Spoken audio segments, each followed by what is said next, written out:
Hey guys, and welcome back to a regular Let's Play of Satisfactory. Hopefully, with the microphone working this time. So, sorry about that last cast. Apparently, I was unaware that the computer was trying to silence me, but I have won the war against the machines, and now I'm back in control of my microphone. So, hopefully, this sounds a little bit better than the last one where no one could hear anything I was saying because the mic gain was so low. Anyways, I'm back. Everything's back to normal. Enjoy the stream.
Did I place all these objects? What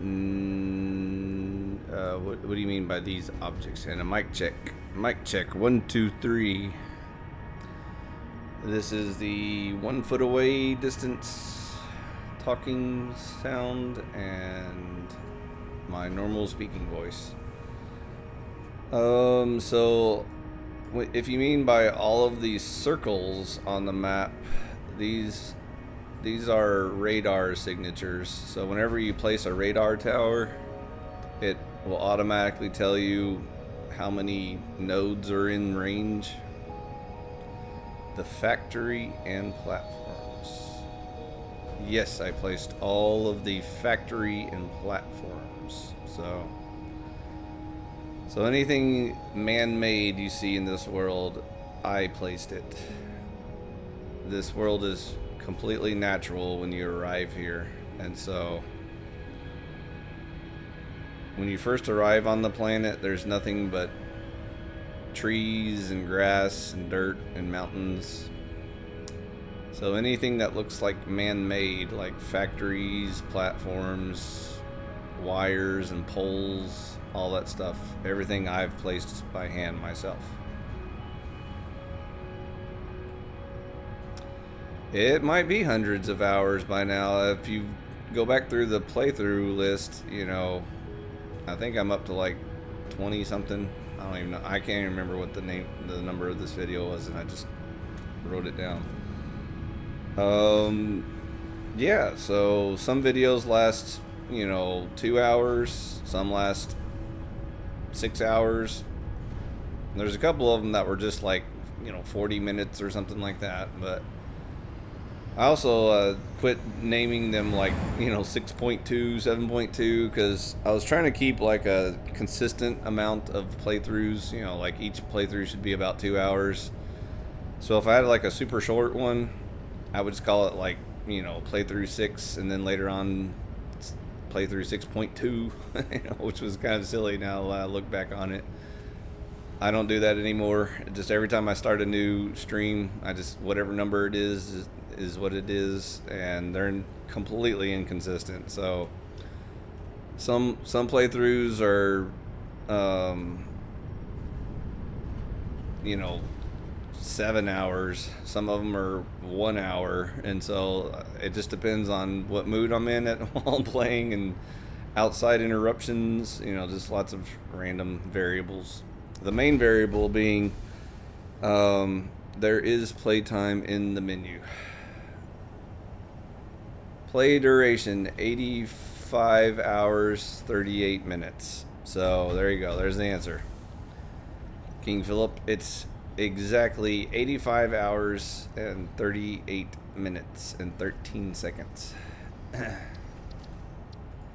Ninja coming in with the stat facts. But yeah, so are there any natural disasters that affect your factory? So no, nothing in game can affect your factories. The only thing that can affect your factory is user error. So if you forget to power your factory and you let the power run out, then your factory will shut down, and so you need to figure out how to get the power back on. Early in the game, that usually takes the form of a bioreactor running out of power. So when you start the game, your only source of power is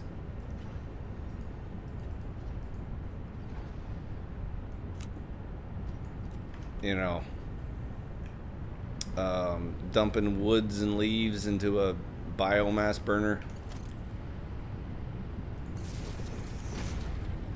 And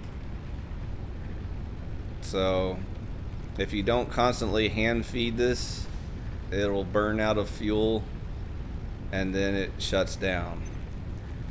So that's the worst thing that can happen to your factory, is you run out of power. Later on in the game, when you figure out how to automate power either through coal or oil,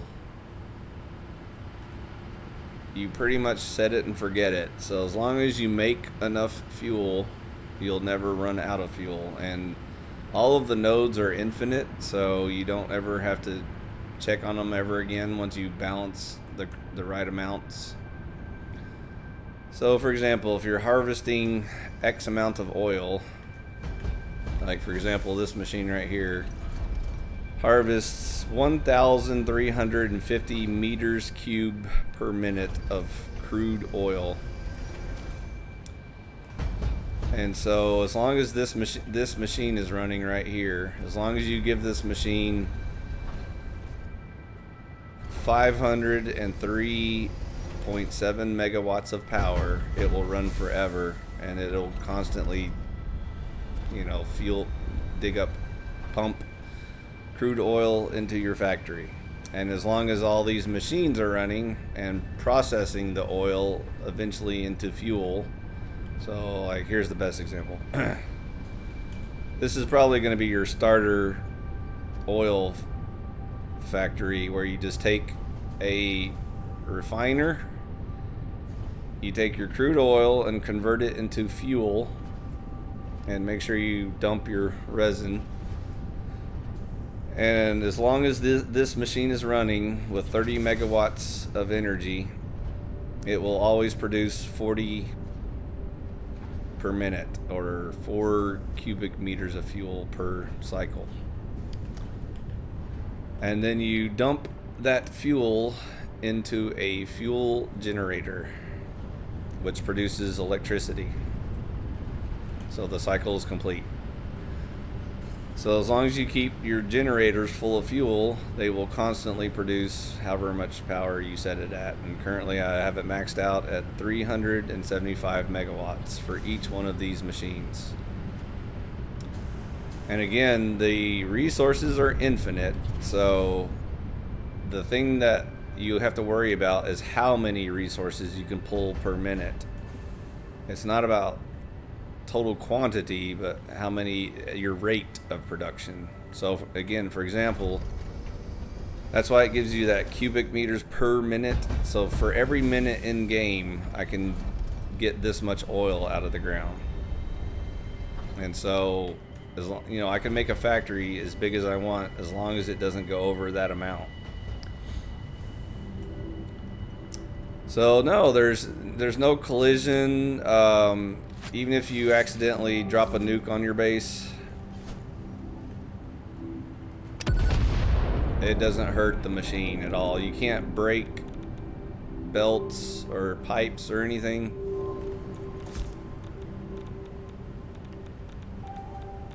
What is the next node?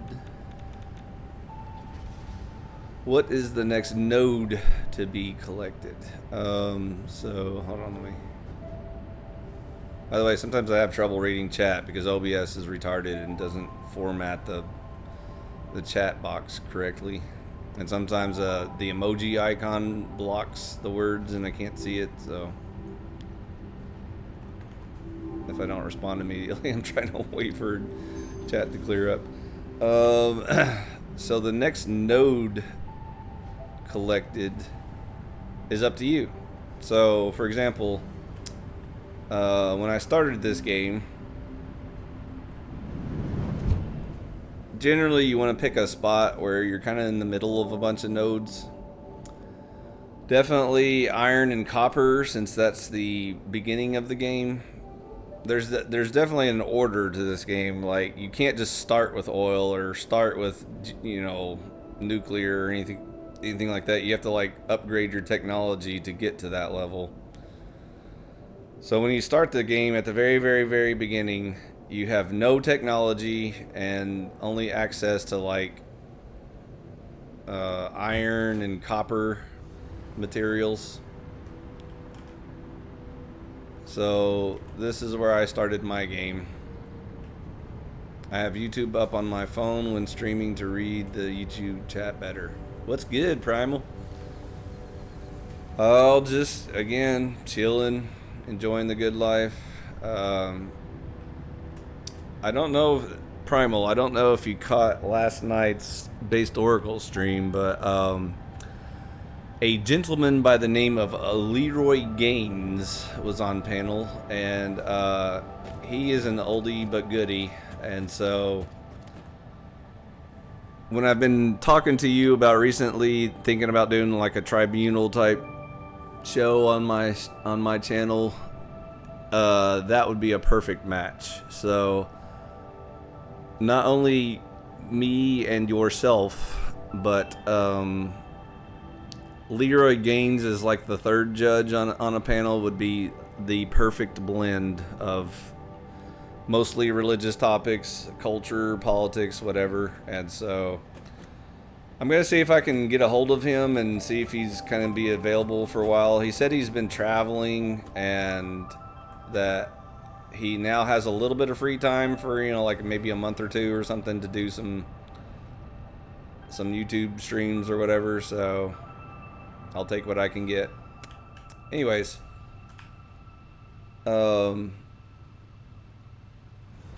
yeah, if he's available, I definitely want to get that going. So, how can you conversation with Base? He is so bad faith. How can you converse with Base? He's so bad faith. He's not that bad. He's sometimes he's just like in his little mood or whatever. He kind of does like a, you know, a character for his streams and stuff. It depends on the topic, first of all. Second of all, generally speaking, he's one of the least annoying people on YouTube. I think even Primal would agree with me on this one. YouTube doesn't have a lot of quality people around these days, so you know, you can't be that picky about having the most pleasant people to converse with. I mean, even people have said that I've been, you know, troll and bad faith before, which is never true, but because sometimes the way I speak is very, you know, blunt and direct, and sometimes I hurt people's feelings, and even on purpose or whatever. So it just depends on the mood the person's in, the topic, how serious the conversation is going, and that's why, you know, I was hoping to kind of provide slightly different quality. So we'll see. I'm thinking about doing a regular series with like Primal Studies and maybe like a Leroy Gaines, and I think you were on the hot seat last night. Yeah. So he hasn't set up his panel yet. So Cynthia thinks I'm in the hot seat because she's partially retarded. But no, even when I'm on Base stream, I'm not in the hot seat. Me and Based are pretty clear with each other that, you know, we respect each other enough that whenever we show up on each other's channel, we're not gonna fuck with each other too much. But so if you hear us like, you know, ripping on each other, it's just, you know, bullshit, and we're not like actually mad at each other or anything like that. So again, you gotta kind of keep up with the memes. I saw a bit of it, but not a ton. Okay, well, I think you saw enough of it to catch Leroy on panel. If you didn't, go back and listen to Leroy talk, because he's the guy I have in mind as far as like being a good third party. Leroy is really cool. He's calm, cool, collected. He's fairly religious himself.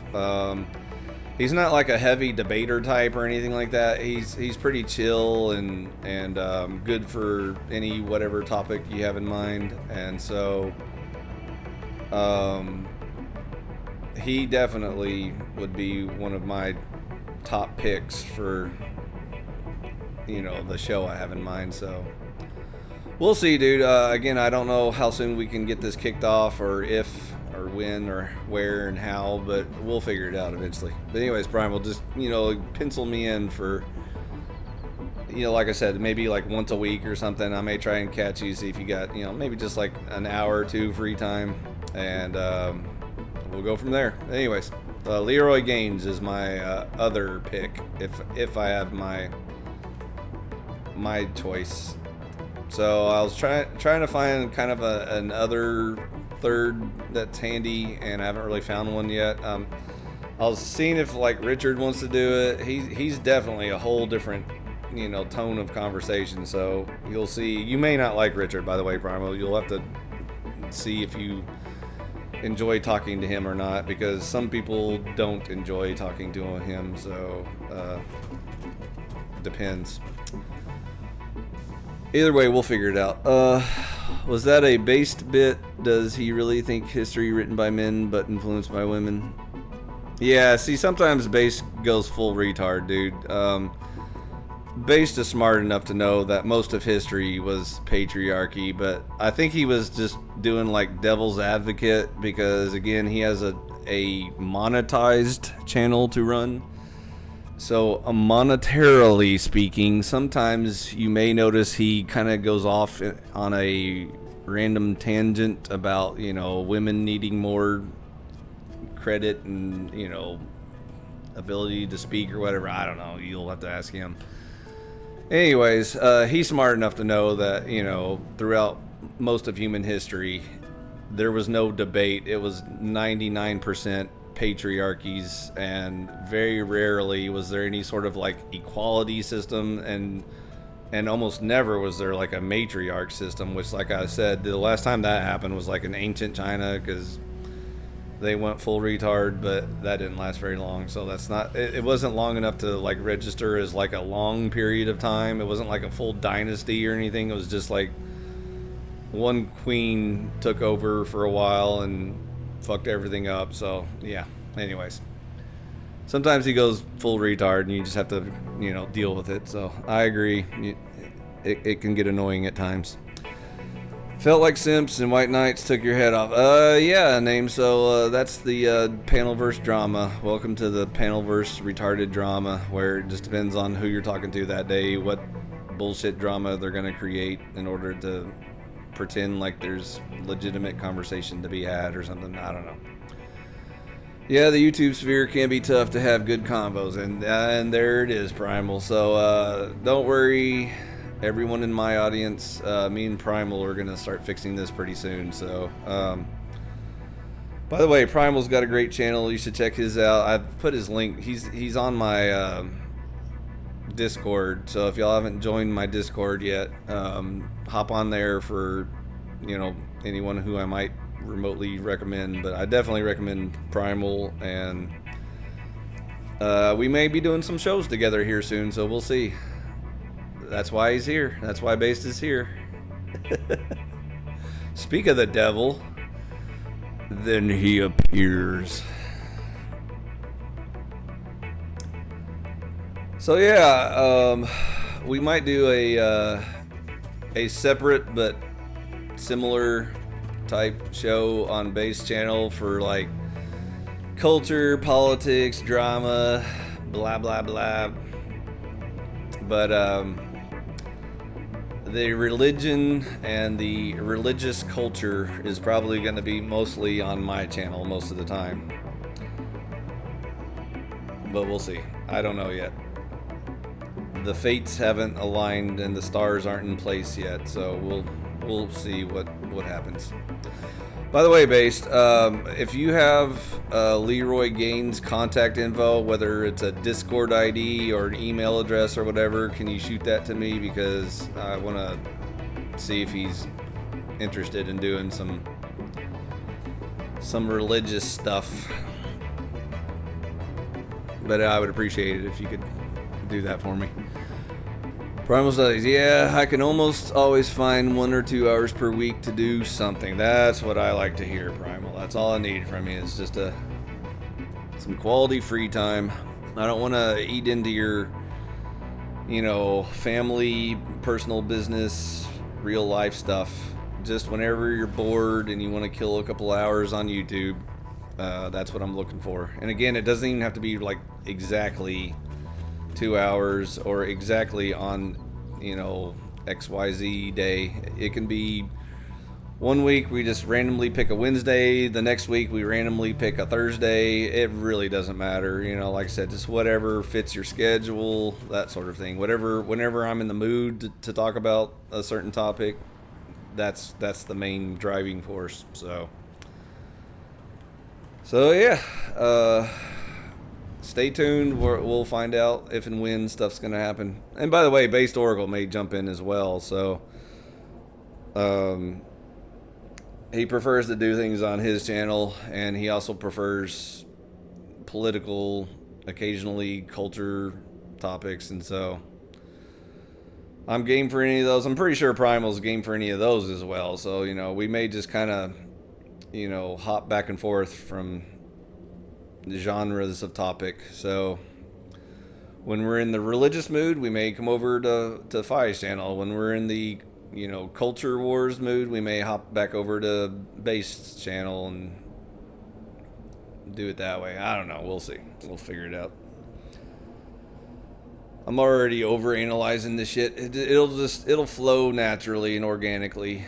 But anyways, we'll see. I might even buy StreamYard again if it gets that important where we just need regularly streamed programs. Then I may do that as well. We'll see. Or I'll just hijack Primal streams and steal all his StreamYards. We'll see.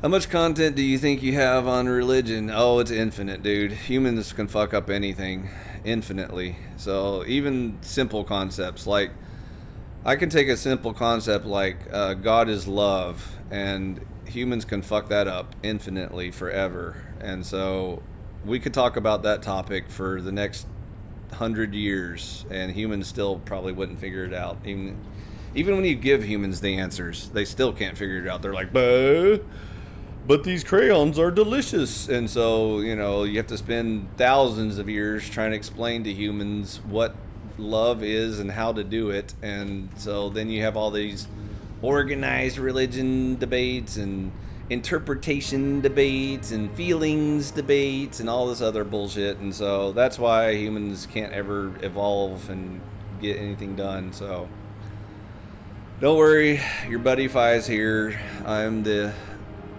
fourth horse of the apocalypse, so I'm gonna finally set the record straight once and for all with a little help from my friends. Yeah, stop yapping from gaming streams and buy that StreamYard. I hear you, Named. We're getting there eventually. I still don't have a regular panel yet, so when we get to that level, I might start easing off on the gaming streams and put more time and effort into the tribunal. So we'll see. I gotta see what the general vibe is like, because I'm already liking Primal. I know Leroy will work. I can work with Richard, even GS. If GS shows up and wants to, focus on religion and no other topic, no drama based Oracle. And so if we can figure out how to all be adults and use the brains God gave us, we can make it happen. So we'll see. But patience, Unnamed.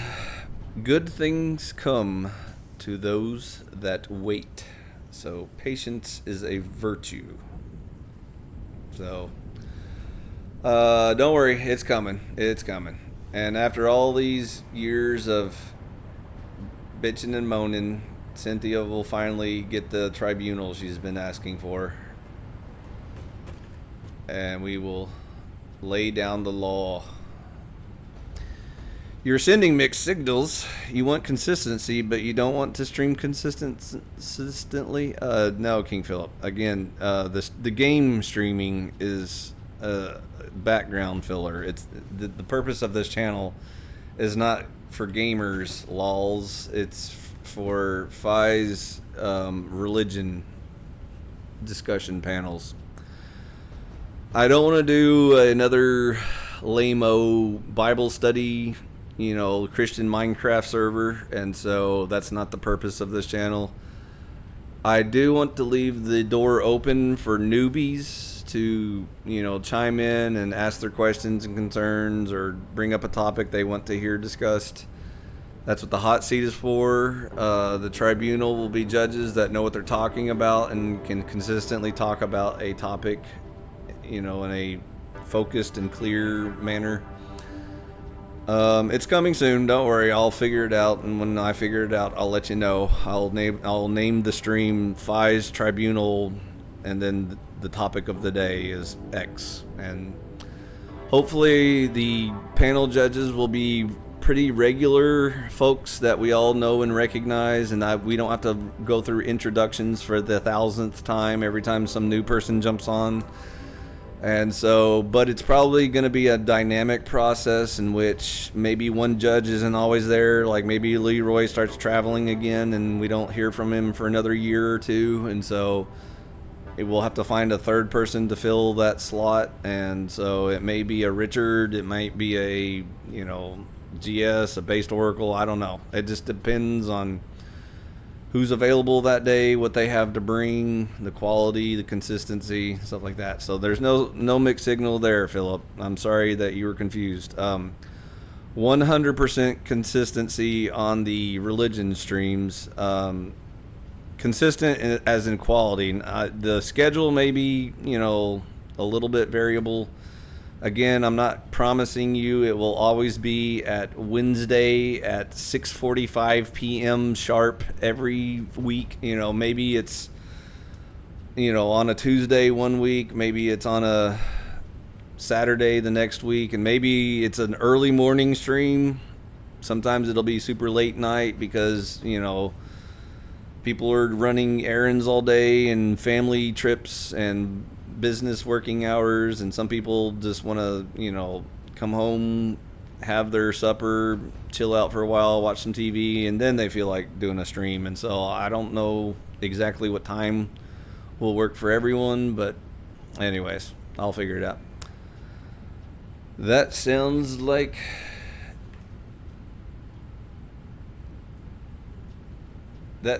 show, just finding the judges. Yeah. That's probably what the first topic of the first shows are going to be. It's finding the judges. so yeah, exactly. Now you feel my pain, King Philip. So finding good quality people to talk to. That's the first topic we're going to talk about. And then hopefully if we can answer that question, the next topic will be actually getting shit done. And so I agree. That's half the battle. You want consistent guests, but do set the exact date and times. How can people work with inconsistent schedule?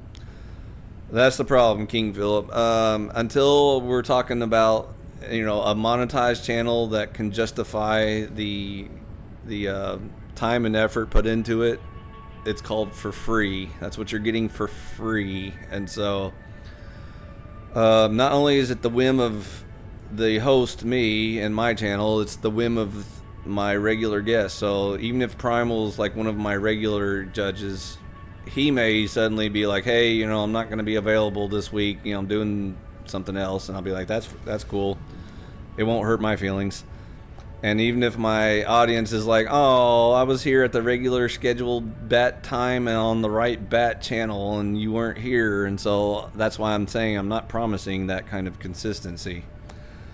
But if y'all do want that level of consistency, feel free to get my sub count up to over 1,000 and keep those super chats rolling in consistently. And I will definitely bump it up to a very consistent schedule of exactly this time every week, blah, blah, blah, blah, that kind of thing. So, anyways, for free, this is what you're getting, Philip. So, there's an old saying that you get what you pay for. So, I'm a capitalist through and through. And so, for free, you can, click on the subscription button and the one that says ping me whenever the new stream goes live or whatever. I think there's a button for that. And so whenever you hear a stream go live, be sure to check it out and be ready to go. So yeah. Plus they're all recorded, Philip. So even if you don't catch it live, you can always go back and watch it. You know, like all you gotta do is check in once a week and see what day I picked, and you know, go back and watch it. But if you want to be part of the live show and want to jump on the hot seat, for example, then I will try to give you at least, like, you know, a day's notice, a day heads up, saying, you know, hey, I've got a stream coming up tomorrow or something or whatever. Again, that requires a lot of coordination, especially with more than one person. You know, if the only way I can guarantee scheduling is if I'm the only host of the show, and then it's just open panel or whatever. And so I don't enjoy that format, which is why I'm moving away from it. So I've already talked about this before at great length. So anyways, Philip, there's the short version, is that you're right, I can invite Tony to judge for RP topic. Sounds good, unnamed. I'll see if Big Hat can grace us with his presence and tell us old fogies how to get the punani. But anyways, yeah. Anyways, there it is. I'm still kind of waiting for a third to kind of manifest and, you know, be available for stuff. So we'll see.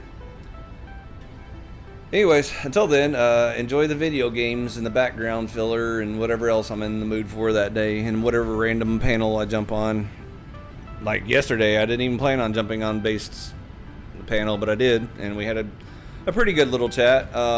Here's some feedback for anyone who cares. Generally speaking, I still enjoy jumping on Based's panels. Last night was kind of hit and miss. The parts where Leroy and Fi were talking, quality content. The other conversations, not so much. So again, there's that random variable to these panels, and so as curator of your channel, you might want to start focusing on at least a message, if not just, you know, consistent communication standards. So I like to speak English. I think Leroy agreed with me on that little debate we had about whether or not, you know, people should speak English. So I think we won that debate hands down, even though Based Oracle fought like a little bitch, and he was like, meh. Sometimes we speak in code and you posers just don't get it. Mom and Dad don't understand me. I'm underground. But anyways, you know, whatever. Again, like I said, sometimes he goes into those personas. I get it, guys. You don't have to explain it to me. Again, he's got a monetized channel to run. You know, he's probably trying to keep in mind clicks and views and stuff like that. And so, obviously, he can't just destroy random guests that, you know, want to take a shot. So, thoughts on One World Order. I agree, King Philip. One World Order under Emperor Phi. I will spread Conservataria to the four corners of the earth, and they lived happily ever after. That's the answer, King Philip. What's your thoughts on that? Do you vote for or against Phi? There is no middle ground. Where do you stand?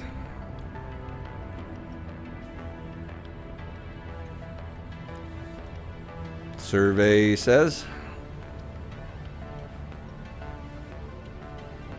Also, anytime you hear world order, you already know the answer is no, because first of all, humans can't be ordered on a world scale. Point A. Point B, any humans that try it always try the same socialist authoritarian bullshit, which everyone knows is the most immoral option possible. So again, non-starter. I won't even entertain those conversations because there is no debate about a world order other than Emperor Phi's Conservataria. If we want to try a united Earth under Emperor Phi in Conservataria, we can give that a go. I'll have to pray for miraculous intervention on that sort of ruling, but if the big man's okay with that, I'll get back to you on that. In the meantime, I would say probably ain't gonna happen as long as humans are involved. And now, if we're talking about robots, that's feasible. It's physically possible. I might be able to get Conservataria to work with just robots on a world order. It would make this an easier place to live, but how to choose who leads it? I already chose who led it, King Philip. You're not listening. Emperor Phi is the HNIC, which stands for Head Negro in Charge. And so anyone besides Phi, no go. It's going to fail. Even with Phi as Emperor, there's still a, 4% chance of failure, but it's much lower, so we good. I'm for trying the Primal World Order. I'll have to hear the details before I chime in on that one, but the PWO, if you will. I will not until I hear all the fine print. We going back to smacking things with clubs and living in caves. Yeah, we tried that for a while. Matter of fact, we're already halfway back there now, so you don't have to convince anyone. The cavemen have retaken over most of societies these days. That's why there's so much socialism and authoritarian governments around, because caveman.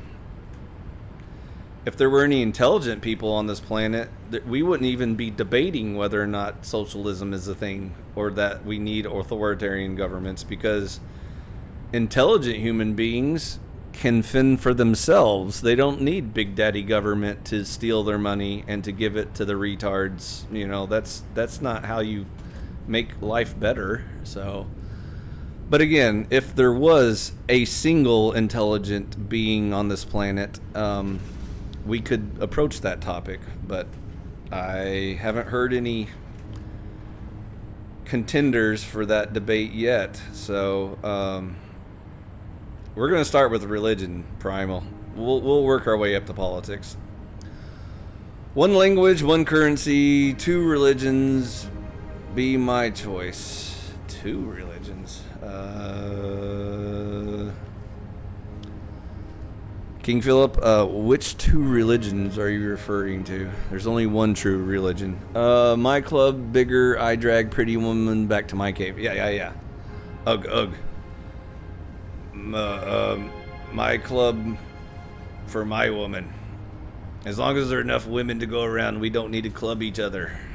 Otherwise, if there's only one woman, I club you and then take the woman back to my cave. Ugh. Ooh, ah. By the way, Primal, we each have a woman, so we can put the clubs away for now. I do have a club that you can join, though. It's called the Conservataria's Angels. It's a biker gang. Christian and atheist. Okay, so why do we need the atheist religion, King Philip? Please enlighten me. How about just Christian and to be determined Christian? Would that be okay?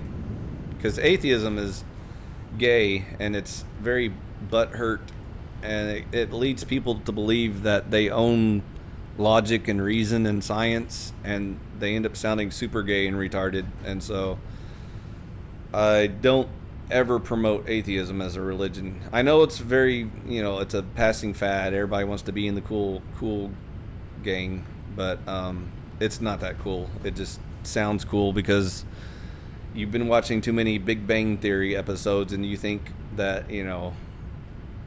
owning science and logic and reason means you have to be an atheist or something like that, which is completely false. But anyways, because I want people to be able to choose the religion. It's an on-off switch, Philip. So either you choose Christianity or you abstain. You say, no religion. And so I would call agnosticism no religion. I know technically speaking, the definition of atheism means without religion, but the way we use it in modern nomenclature, atheism means the positive claim that there is no God, and so it's actually anti-theism. But anyways, most people call it atheism for short. So anti-theism is not the option. That's not the other valid religion. It's either abstention or subscription, and so either you subscribe to the one true religion or you just reject it, and that's fine. Free will is definitely part of the game. I agree, and you're right, Philip. We should allow people the free will choice to decide to subscribe to the one true religion or not. That's their choice. However, I'm not going to create a society that is based on the idea that most people are going to be agnostics, because you can't create a rule of law based on agnostic ethics. And even if you could, it will fail and it will be corrupted very quickly. And so we can get into that topic if you want to, but that's for the tribunal to settle. We'll settle that on panel. Forced Christianity has led to negative result. Correct. Again, conservataria retains the separation of church and state, which the ortho bros can't wrap around their thick skulls, because all they hear is that we need big daddy government to enforce Christianity on the masses in order to wash them. And that's not how reality works, or free will, or anything else. And so they can live in their fantasy delusional world. I'm not going to keep trying to convince them to come back to reality. You have to move on, pick your battles. You get the concept. Yeah, I got it, Philip, but does anyone else get it is the question. Because if no one else is getting it, it's pretty lonely sitting here just talking to myself all day. So, and I don't even like to hear myself talk. So, yeah, that's what the panel is for. We need some other voices in this room to blend in the raspy RFK Jr. voice. Thanks to Winnie the Pooh. Anyways, stay tuned. Primal and or Leroy, maybe some Based Oracle, maybe some Richard Demolished Doctrine. I don't know. I haven't figured out exactly the format yet, but we're getting warmer. We're getting near it soon. So yeah, if I can get some confirmation from Leroy Gaines, if you're watching, or Based Oracle, as I asked nicely for some contact info. If you know how to get a hold of Leroy Gaines, holler, because I think I can get a little pilot episode of the tribunal as soon as people confirm. So me and Primal are ready to go, so we can just do a he said, she said, if you want to. Primal, do you want to do that? You want to do like a left versus right, only dichotomy, black versus white, good versus evil, good cop, bad cop? So if any of those sounds like fun, give me a holler, Primal. You and I can start getting into it, but it will just turn into kind of like a debate, and then one of us has to lose, and I don't want anybody's feelings to get hurt. So I'd prefer a tribunal. That way it's more fair and balanced. Like CNN, fair and balanced.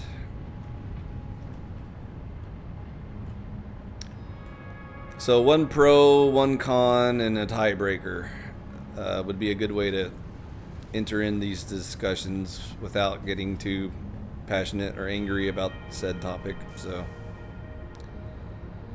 I kind of have a feeling that even if I hurt Primal's feelings, he's not gonna like end the show or ban me or censor me or mute me or anything. So if we can get past that stage, I think we're good. So Sure, we could do a few while we were waiting for third person, etc. All right, Primal. So,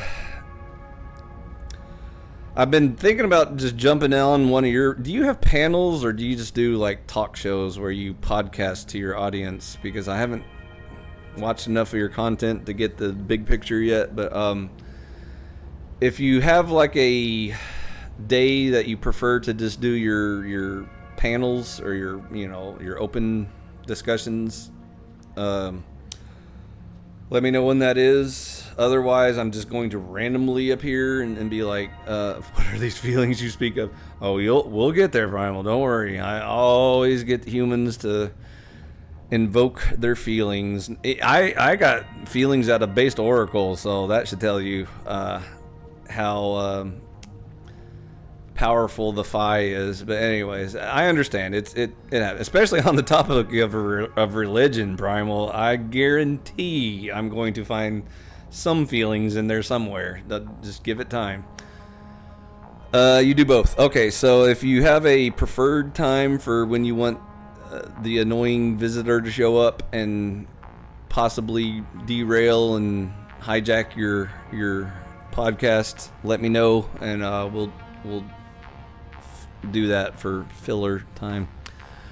When you find the judges, how will find the hot seat guest? Okay, Philip. I thought I've explained this pretty clearly, but since you asked so clearly, listen as I explain very slowly. The hot seat is basically your standard open panel slot. So everywhere else on YouTube, when you see the words open panel, that means anyone without invitation, anyone who has a pulse and a YouTube account can fill the hot seat. So anyone who shows up that day, you don't even have to watch the episode. You can just show up 3 seconds before the hot seat opens up and have no idea what you're getting into, who the judges are, what the topic is, and just jump on the hot seat and say, "Hi guys, here's a bunch of words." And so the hot seat is completely open to anyone for any reason, and that's why it's preset on a timer. You basically get 10 to 15 minutes of fame as a rule of thumb, unless you're turbo retarded, and then I'll just boot you 5 seconds later because you don't know how to form a sentence, or you're trying to just troll the ever-living shit out of everyone and accomplishing nothing. And so if you are intelligent enough to pay attention to the topic, share some insightful thoughts into it, whether you're for or against it doesn't matter. The hot seat doesn't depend on whether you agree with me or disagree with me. It just depends on whether or not you're able to voice your concerns, questions, objections, rebuttals, thesis, whatever. I don't give a shit. Just whatever floats your boat at that moment, that's your chance. And that's why there is only one hot seat, because we're not doing an open panel of a bunch of retards just, making a bunch of noise and drowning out the intelligent conversation on the show. Sure, Law, sounds like a good time. I know it does, Primal. We'll get there eventually. I am wondering who would do that. Volunteer for a tribunal. Would wonder no more, King Philip, because the guy right above you is one of the tribunal seats. So Primal Studies is going to be one of the judges on this upcoming show. And with Phi, that's already 2 of 3 seats filled. So all we need is a third tiebreaker to make it extra saucy. Make a sound argument either for, against the prompt, basically. Correct, Primal. See, Primal is able to listen and understand when people speak, and so I don't have to explain it to him. He already gets it and is ready to participate in said experiment. So, King Philip, again, if it's too confusing, I understand. There's some people, like Cynthia, for example, no matter how many hundreds of times I explain this, they still don't get it. She was on panel with me, and I was explaining it to her directly, and she still doesn't get it. So I try to have Joe Cool translate for me, but maybe he failed. I don't know. Anyways, some people don't get it. I don't care. Just watch the show, figure it out. If you never figure it out, then I'm sorry, you won't make it in real life, because at some point in life you have to be able to listen, comprehend, understand, absorb, adapt, learn, grow, evolve, all those things. That makes sense now. If the judges create the topic, sometimes the judges will create it. Sometimes, I'll let the hot seat create the topic. Maybe the judges are just bored that day and we don't have anything we want to talk about. And the hot seat jumps in and says, I have a topic, and that's fine. I'll say, okay, here's the topic for the day. Let's talk about that. But I had a hard time imagining guests creating the topic for you. I don't have a hard time imagining that. That's, again, the beauty of randomness of the internet. So sometimes you have your script ready and exactly what you want to talk about. Sometimes you just throw caution to the wind and you let anyone on panel, and then they can pick a topic for you, and they can say, I want to talk about XYZ topic. And the judges should be intelligent and prepared enough to handle any topic that life throws at you. And so we'll see how well that goes. If the judges are unable to handle random topics, then we may skip that format. So yeah. Again, King Philip, it's not set in stone yet. I'm thinking about it, and then I'm going to test it, and then I'll let you know as it evolves what shape and form it takes. Yeah, I see it going something like, a topic of the day is X. Come up and make a pro-con argument for it. Correct, Primal. Once again, you're getting 99% of exactly what I'm saying. Thanks for explaining, Primal, King Philip. Yes, thank you, Primal. See, sometimes Primal just translates for me, because maybe sometimes I assume people are pretty smart and I don't explain all the details to them. But instead, there's sometimes people like Cynthia who want to ask the same question over, 5 or 10 times in a row, and even after I explain it, she still doesn't get it. So I don't know what English is the only language I speak fluently. So if you can't understand it in English, I can't help you. And so there it is. The surprise topic is a fun twist. Yeah, exactly, Primal. So I don't want it to get too stale where it's like, oh boy, here comes another script. Today we're going to talk about men's feelings, and then there's this article about men's feelings, and we only read off the article and don't really share anything new or anything like that. To me that gets boring really quick. So I don't mind the wild card being introduced. Like, maybe none of us were expecting the Spanish Inquisition, and maybe that's the topic, is the Spanish Inquisition, and so suddenly we have to share our thoughts and feelings on that. And so I know very little about the historical facts about the Spanish Inquisition, but I know enough about it to meme on it and poke jabs at Catholics and stuff like that. So I'm sure you will correct me, Primal Studies, when I get my Catholic knowledge wrong about, the official catechisms and teachings of the funny hats. So, anyways, everybody brings their own perspective and knowledge to the panel, and we can share and exchange info. As long as everyone on panel is sporting a triple-digit IQ, should be a good time. There you go, Primal Studies. You must be this high in order to ride this ride. And you can't see where I'm holding my hand up, but it's right above the microphone. So if you're retarded, you might want to skip this whole channel altogether, because other than the video game streams, you're not going to be able to keep up with anything. So if you're slightly less retarded and you're trying to get better, maybe this is the channel for you. You can hear intelligent people talk and then learn how intelligent people talk and what they talk about, and, problem solving and learning and growing and all that stuff. And then if you're intelligent and you just wish you had intelligent people to talk to, again, I'm creating this sanctuary called Conservataria, and it's a real world location, but currently I'm doing like a online campaign to see if there's any members that want to join.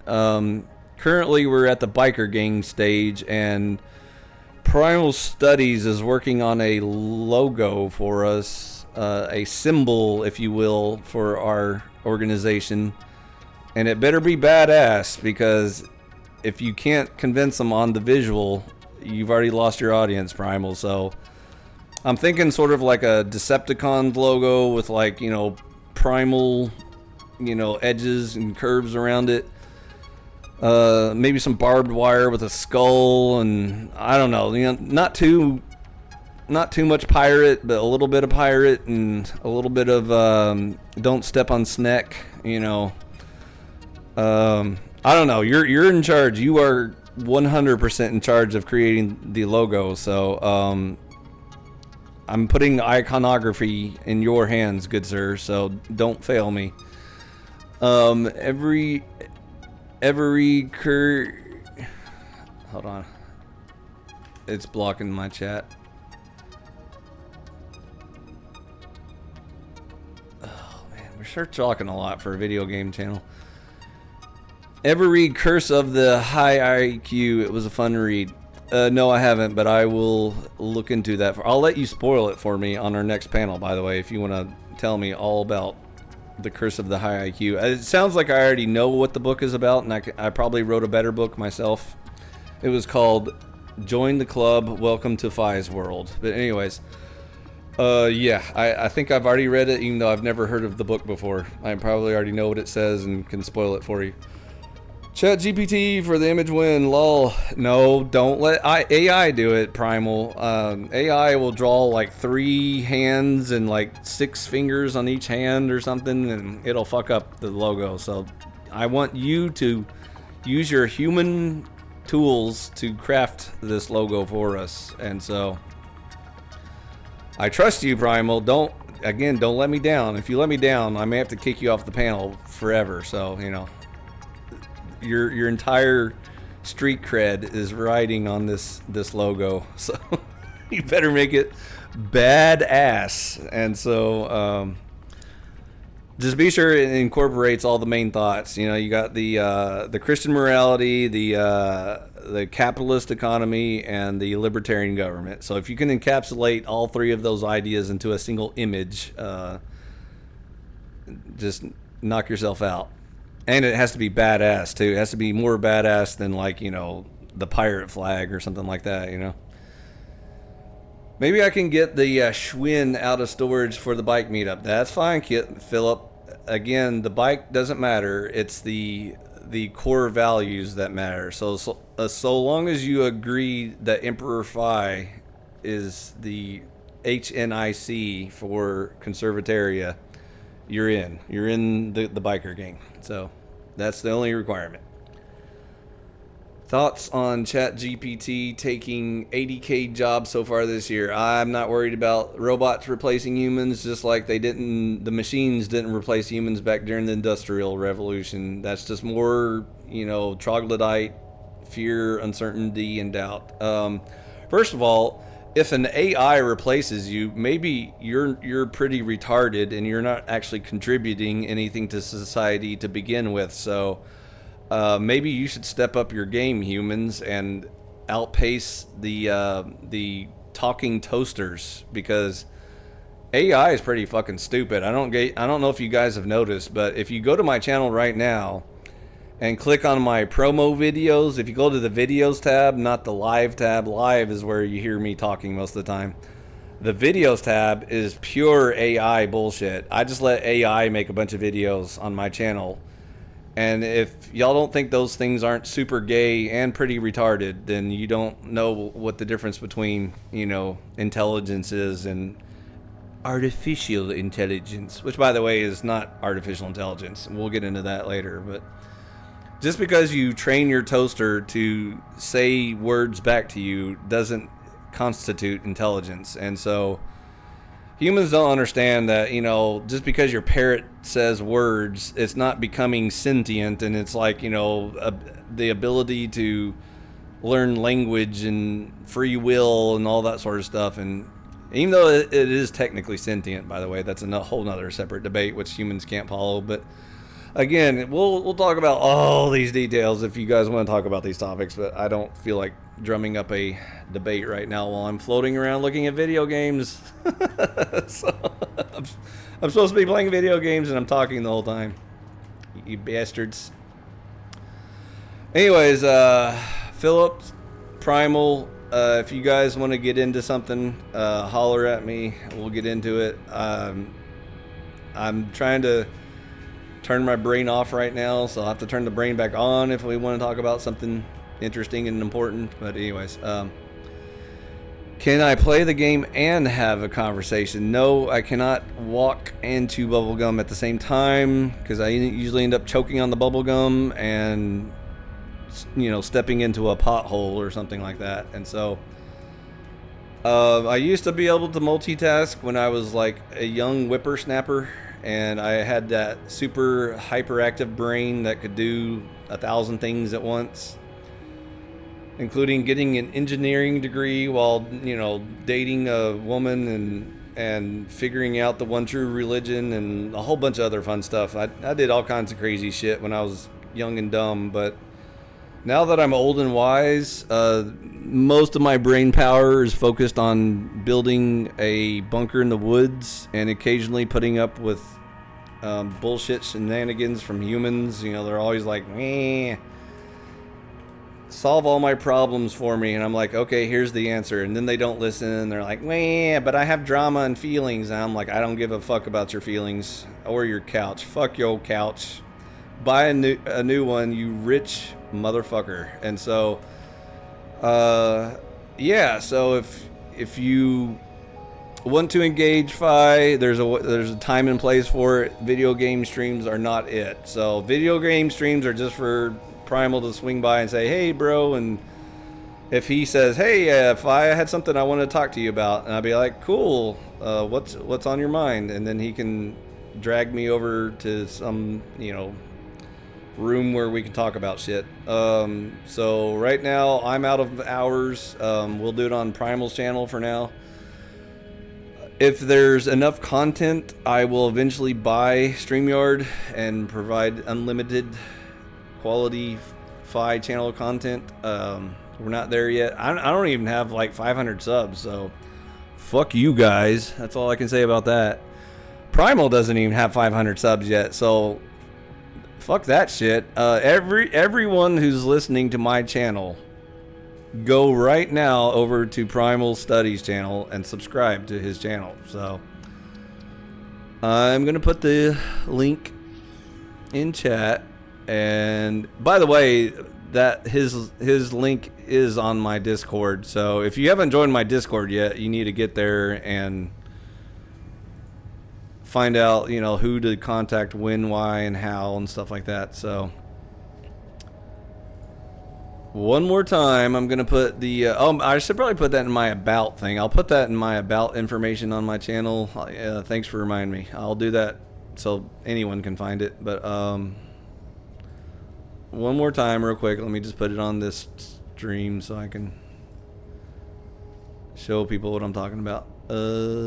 Copy link. Okay, so I'm going to put it in chat real quick. Bleep. So there's my Discord server. And if you go to my Discord server, one of the first things you'll find is a tab called Plug Yourself. If you know, I will approve it. And if you scroll up, you'll find one called Primal Studies. And that looks like this link. So there's the link to his YouTube channel. Everyone go over there right now and subscribe to his channel. And so hopefully he'll get 500 soon and he can get monetized, because we need good people monetized on this platform, and only the retards are monetized at the moment. So we need to reverse that yin yang there. So but you know, obviously once he becomes a regular panel judge, you can come back here and you know, look for the original streams, and we may, you know, just jump back and forth between his and mine. But and he's got his own thing. I'm not gonna, like, you know, speak for him and say that we're gonna do regular shows on his channel or anything, but we'll see. Maybe, I don't know.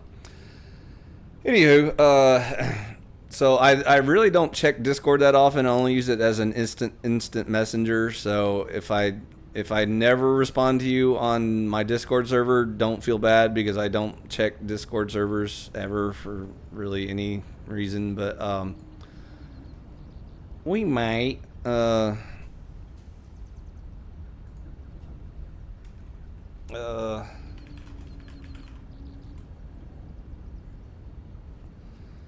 But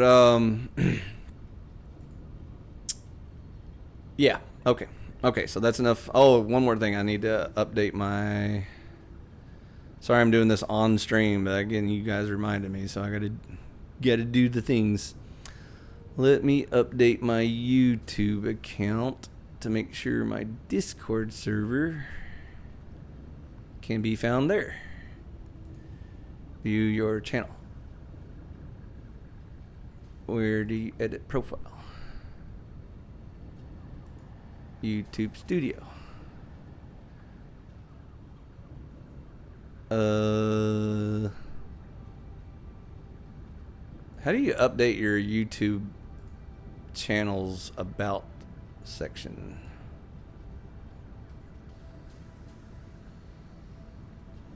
About YouTube channel. Customize channel?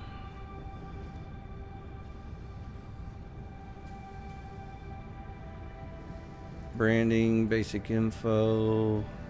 There it is. Okay. Oh, link. There's links right there. So, okay. You can add links to. I didn't know that. I'm learning something new today. Okay, so invite people. Copy that thing. Add a link. URL is that. Discord. Fies Discord. And there you go.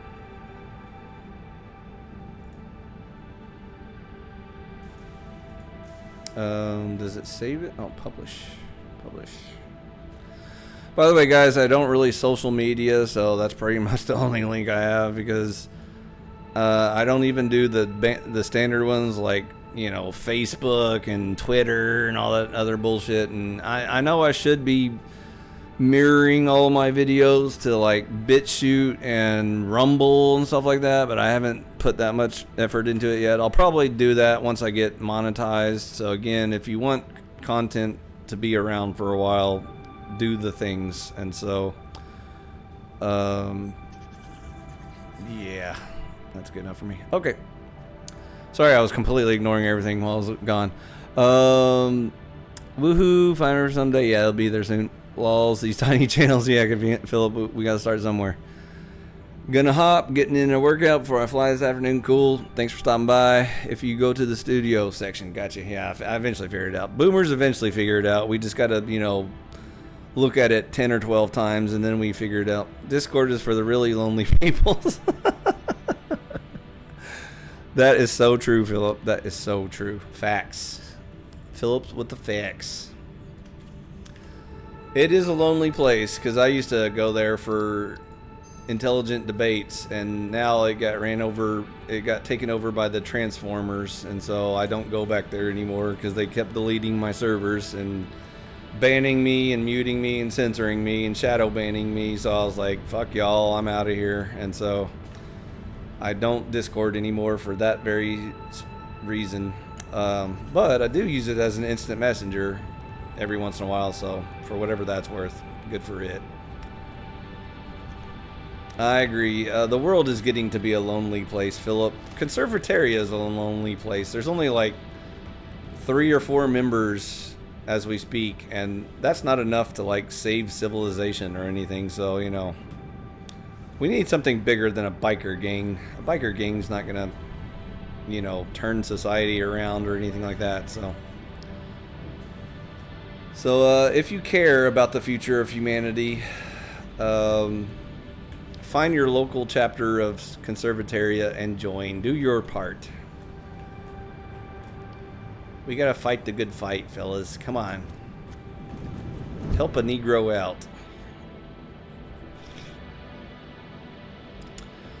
Well, we'll see. Your emperor has arrived. Kung Flu fucked his voice, but you know I can talk just enough to get the point across. So, if people are listening, I will speak, but I'm not going to talk until my voice becomes hoarse. Because if I have to talk that much, then people aren't listening, and there's your answer. So, we'll see. Maybe it was fate that decided that I can only speak so much. And I hate typing things out, so fuck that. If you're going to look for me to like type up a novel or something, just get the fuck on out of here, because I ain't doing that shit.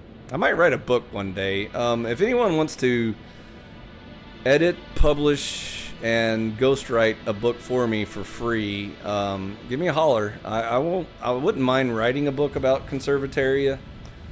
I'd rather make a movie about Conservataria because I'm a movie dude rather than a book dude. And so if anyone wants to produce, direct, and fund a Hollywood quality movie for me, I'll be happy to write and direct and, you know, screenplay, casting, all that stuff. I'll make a movie about Conservataria if you want. And not as gay as like Atlas Shrugged or something like that. That was so gay. And definitely not as gay as the most new Civil War movie. Did y'all see the new Civil War movie? That was so gay. So Hollywood gay. I just vomited while I was watching that piece of filthy shit.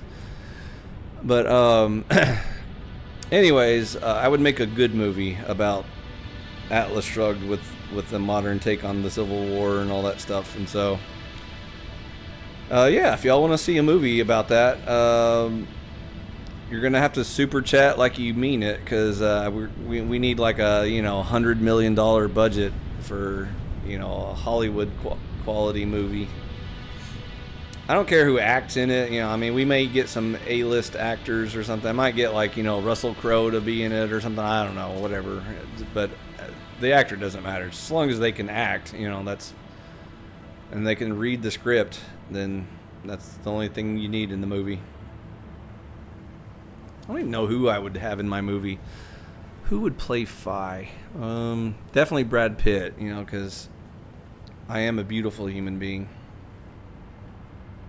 It's got to be someone sexy. Someone's got that riz.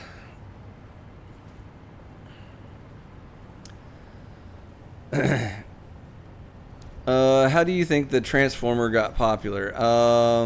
That's obvious answer. The left wing took over the United States and all Western society, Canada, Britain.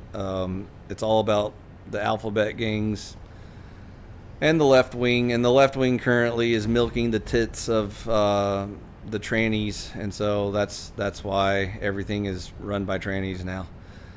I would have never guessed this would have happened, and me neither.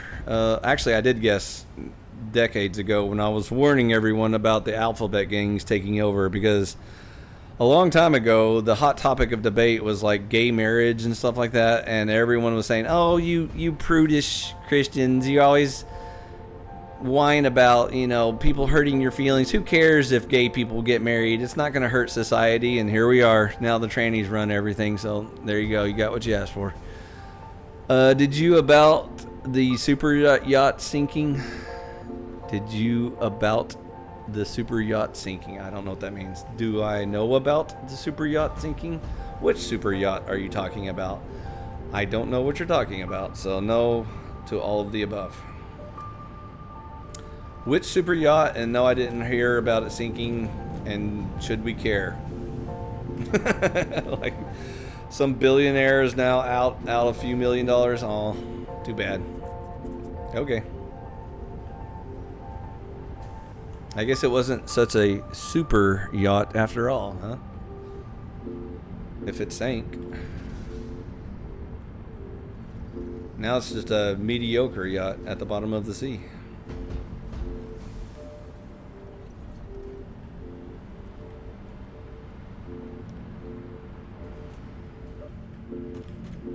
What was I gonna do? Oh yeah,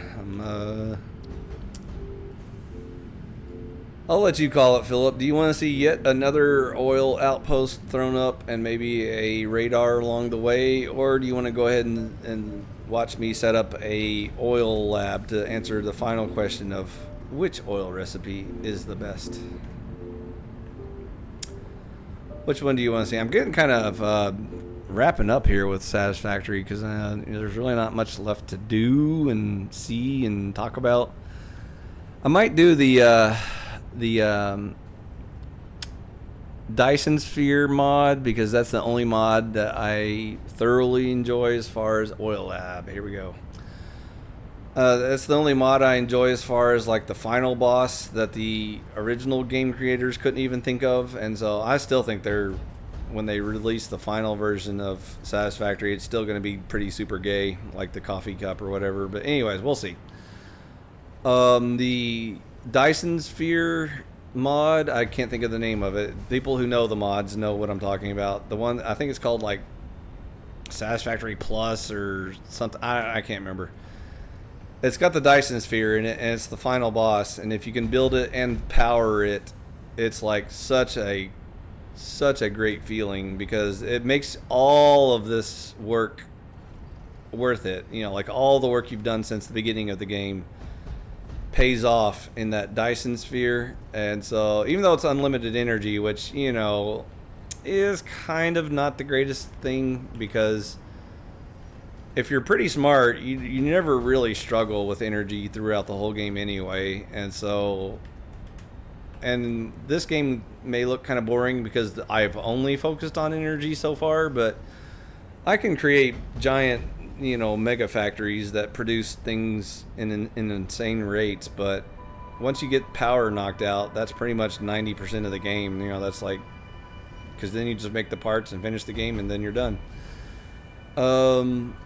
So Dyson Sphere is like the final boss, which I agree is such a nice way to put the icing on the cake. And so I might do a playthrough for that. The Bayesian sank with 2 billionaires. One of them was a Morgan Stanley chairman. Will that affect the market? Probably. And oh boy, does that sound like a conspiracy. Do billionaires ever die from just a boat sinking? And how and why did their billionaire yacht sink? Because those things have all of the modern technology on it and all the best professional captains and security forces. So holy cow, does that sound like somebody pissed off the deep state and you know, bit off more than they can chew. So I can't wait to hear all the conspiracy nuts uncover what Illuminati organization arranged that hit. But anyways, oh boy, woo, sounds like fun. No, I didn't hear about that. Yes, that will probably affect the market in some way because when one of the lizard people kicks off, they usually take their lawyers and children with them. And so the lawyers and children are going to fight for a while, and then that might even get into like politics where they have to like throw a coup real quick to make sure that the government leader in charge of that day makes sure the transition is nice and smooth. So the less I know about the deep state, the better off I feel. And so I wish you wouldn't bring up those topics because they hurt my head and make me lose faith in humanity. But anyways, for the movie, ask Glenn Lawrence.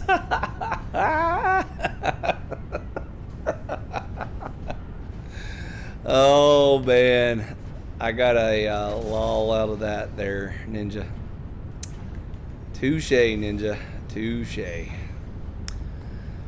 See, this is why I like Ninja. He brings the comedy to the channel. And by the way, don't make me laugh too hard. My voice is already going, so yeah. Yeah, we'll definitely get Glenn Lawrence to produce that movie. Word.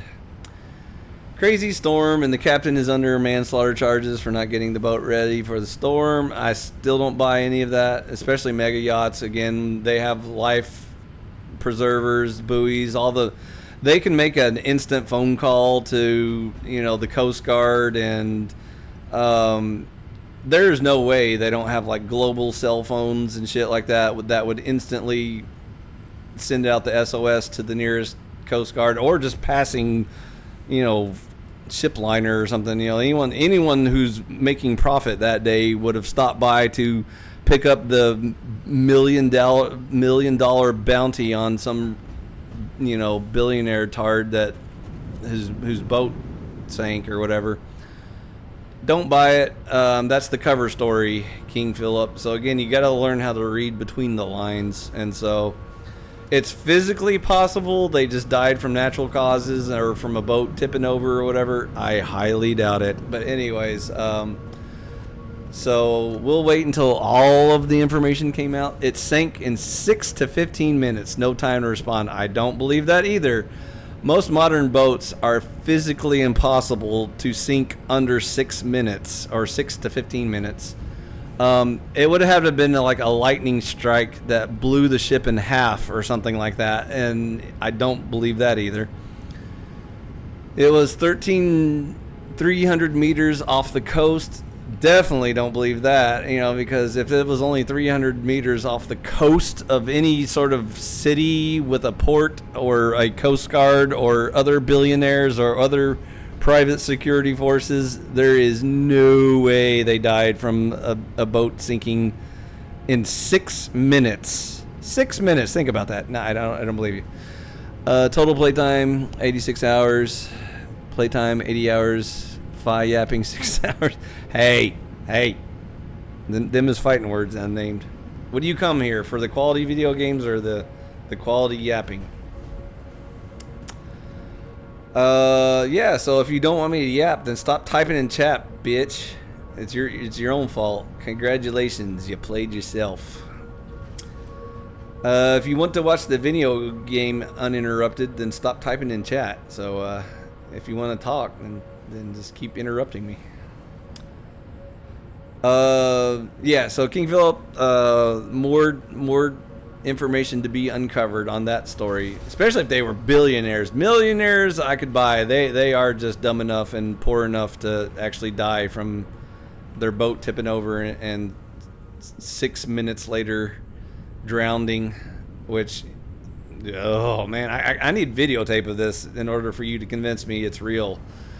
Because the cover story so far sounds like it's just layers of bullshit that you're spewing, and so there's no way that happened. A billionaire dying from a boat tipping over under 6 minutes, or from 6 to 15 minutes, 300 meters off of a coast, and so yeah, I don't know.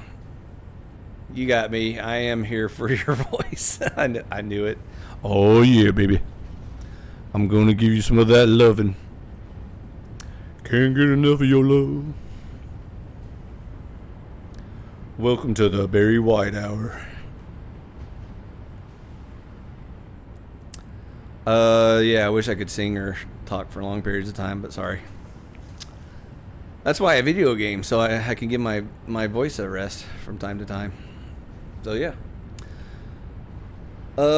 Good talk, fellas. I enjoyed the chat today. Primal, everything you said I agree with, and I'll hit you up here pretty soon. Base said he's highly doubting that Leroy is here for any quality time, so we'll have to hear straight from the horse's mouth whether or not he can make it or not. I'm surprised your new feeds doesn't have this story. It's everywhere.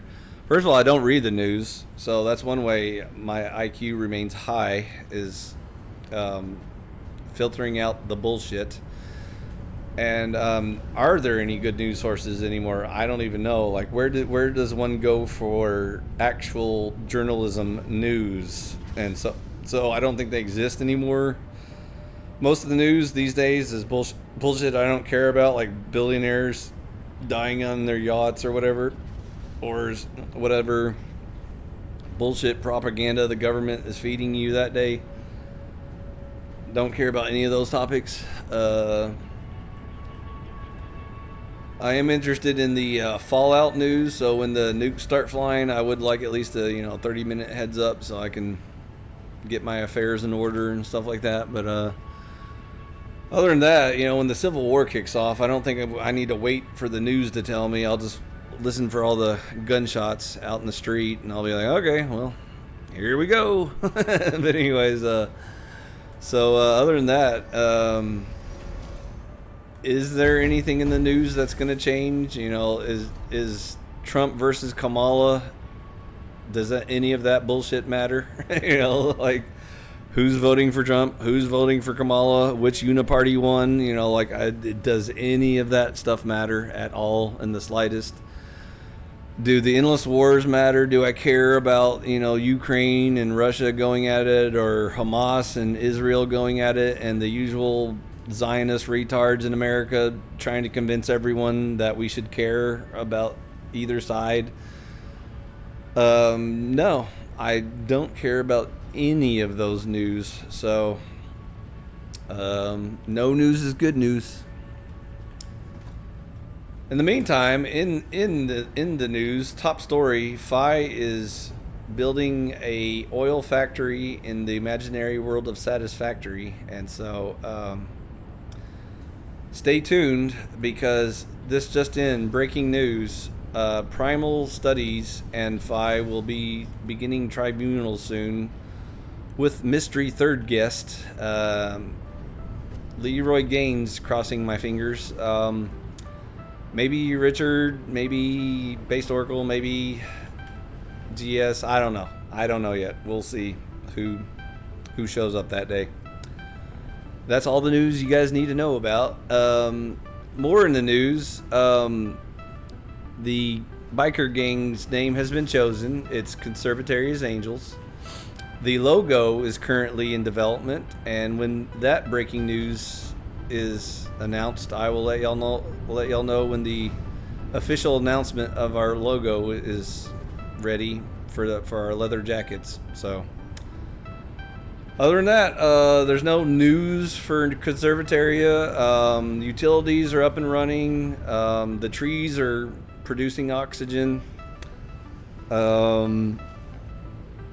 I haven't visited it lately. I need to visit it soon, but last time I checked it, it was plenty of trees, and utilities are in the process of being developed. We got sewer, water, and we're waiting on electricity to power the water and the other things. And so, because humans are retarded, I'm still waiting on another contractor to get the structure up and running so that we can get the power installed. And so, there's so many retards slowing up the process. So,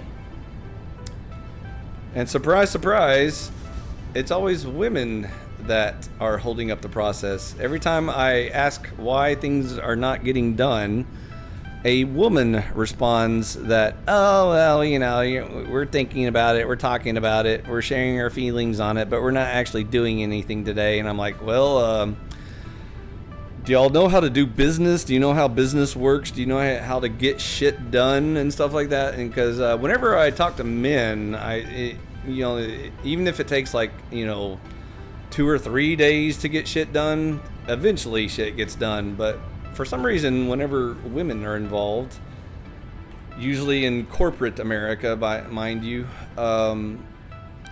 here I am months later, still waiting. I'm just sitting here waiting for someone to do something somewhere, and all I get are excuses every time I, shoot an email or something. They're always like, oh, I was on vacation that month, or oh, I put it on someone else's desk, and didn't they call you back? Whoopsie, and stuff like that. And I'm like, yeah.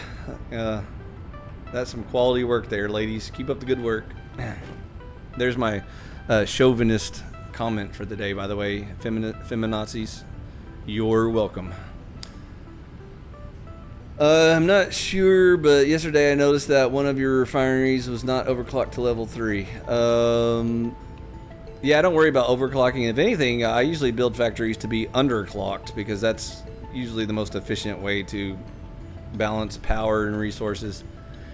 Bruh, a woman project manager, and she gets to cry when she can't do her job correctly. Don't even get me started, Philip. Don't even get me started on that shit. Oh my goodness, I have so many war stories. I couldn't even begin to tell you how completely fucked corporate America is, simply due to just the women involved in it. I mean, it's just, if you just took out the women out of corporate America, like, you know, profits would like grow by like 100 overnight. But anyways, 100-fold, not $100, but like, you know, like 100 times more efficient and productive. But anyways, we'll save that for another He-Man Woman Haters Club stream. But I'm kind of burned out on those. I'm tired of, you know, destroying women left and right, because there's so many simps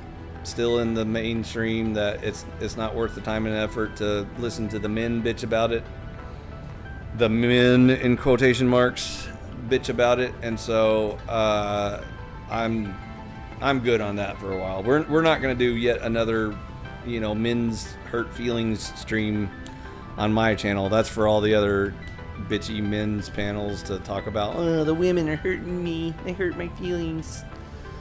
Anyways, you don't have to worry about that in Conservataria. We're all patriarchy, so we don't even argue with our women. We just tell them, you know, what sort of sandwich we want, and it gets made. And so, speaking of which, I'm gonna go order a sandwich right now. BRB.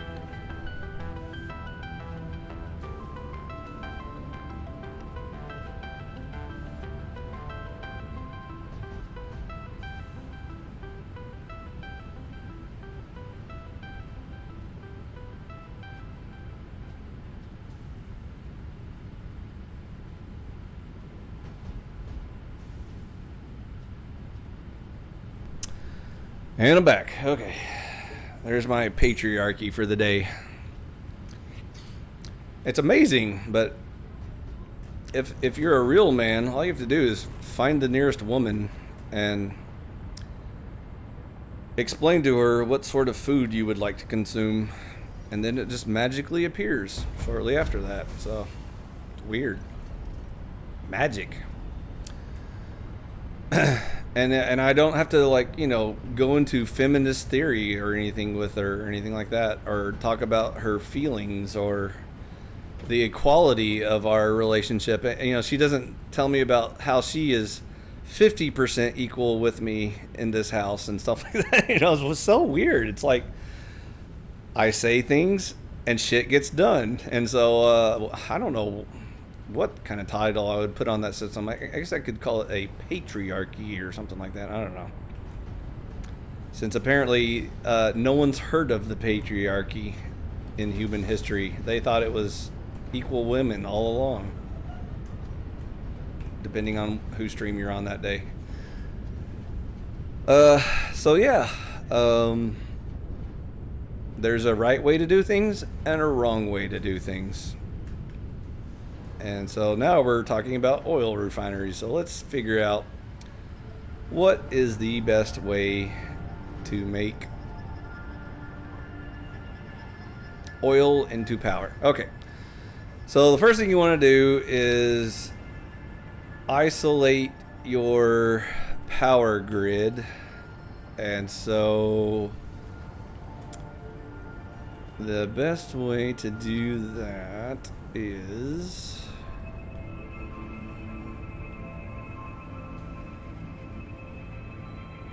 Okay, now this might get messy because I didn't actually plan to do this, and so I got a whole bunch of spaghetti I'm going to have to go back and clean up.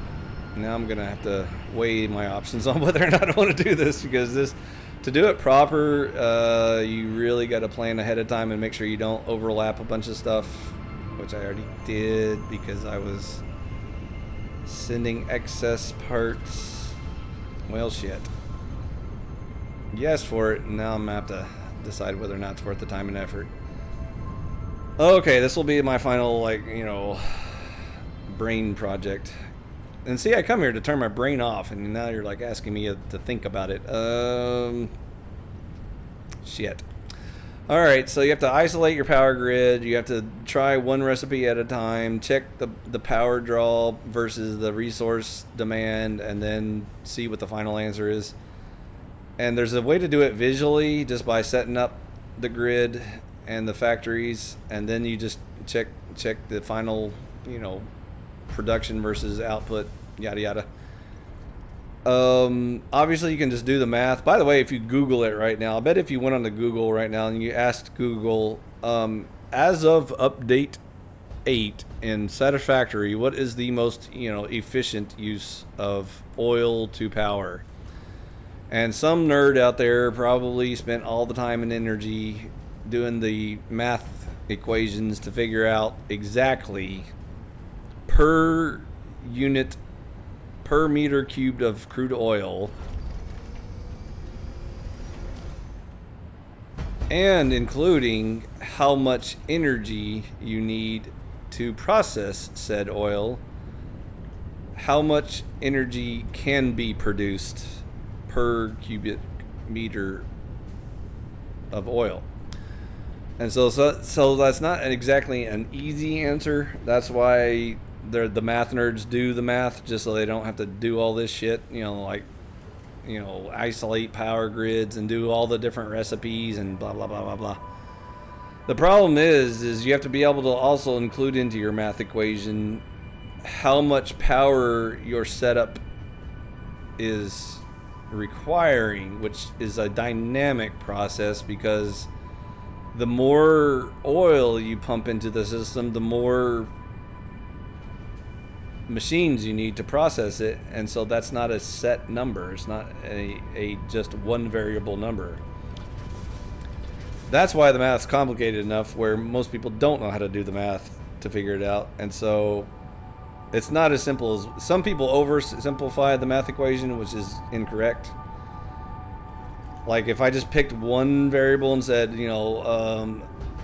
this machine uses X amount of watts to produce Y amount of, crude oil, and then plug that into this machine, which uses X sub 2 amount of power to convert Y amount of oil into Z amount of fuel,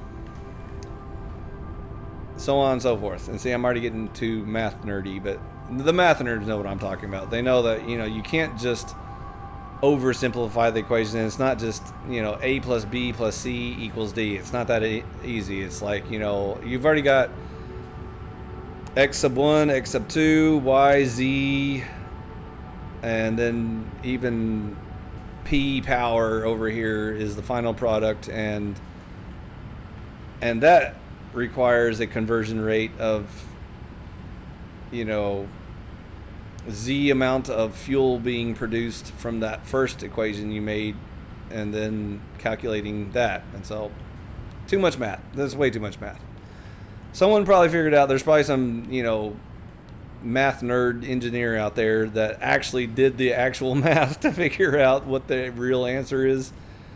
And the way I like to check them to make sure they're right is I just build it in real life and then see if their math checks out, because that's the easiest way to check math equations. Because sometimes math nerds forget that, it sounds good on paper, but then you forgot like one variable, and some people think, oh, it was just one tiny little variable, but one little variable can change your equation from being right to wrong. And so depending on how wrong you are depends on which variable you forgot. And so anyways, all math nerds know this. So anyways, the answer is don't do the math, just build your simple little isolated grid and you'll get the answer. So anyways, I would start with isolating the grid, which is this is gonna get real fuckery real soon. Hold on, let me think about how I want to visualize this. Okay, so first thing you want to do is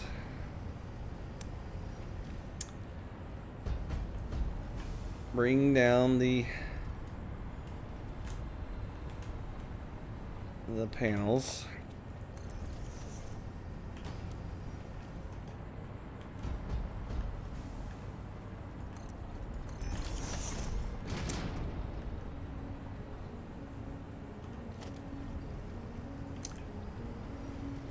So again, you need to kind of visualize what you're doing to logically break it down, which would look sort of like this.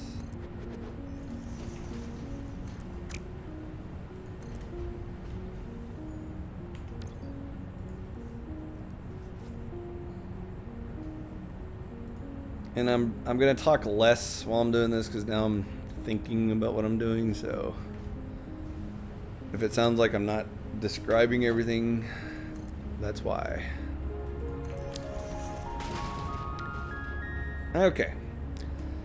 So you want to visually break down what you're about to do, which is isolating a power grid.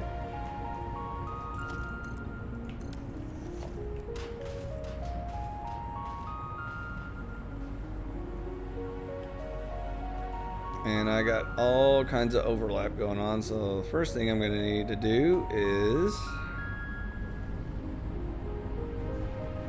bypass everything. So the first thing you want to do is bypass your current spaghetti mess, which looks sort of like this.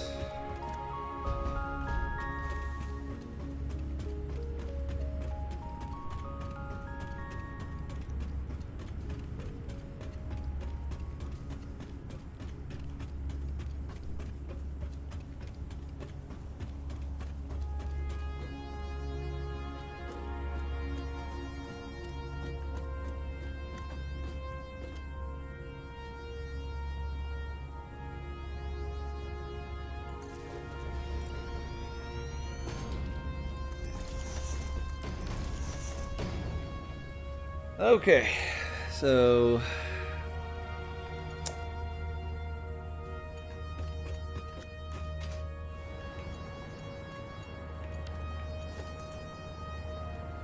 and one more time, I don't know, somewhere over there, just get it out of the way.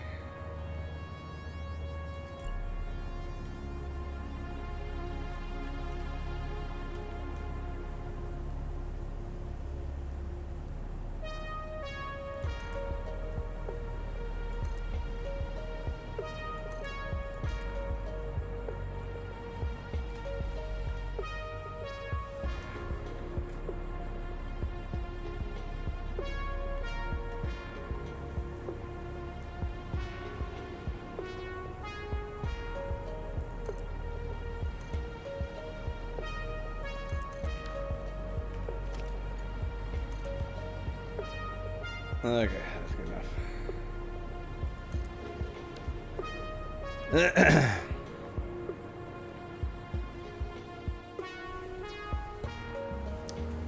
And we can call this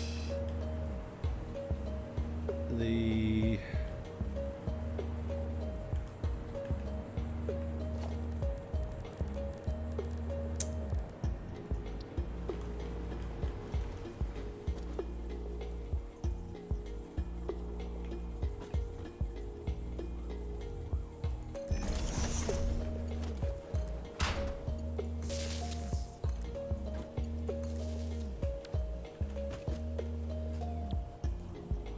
let's be scientific about this and call this the oil lab bypass.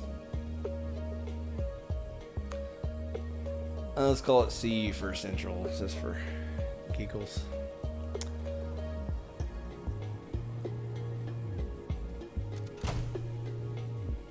Okay, that's connected. And that's disconnected. Okay.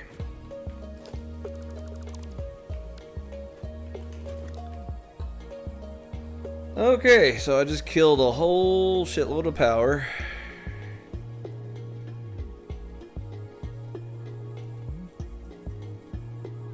Probably from, I don't know, and I'll figure it out in a minute.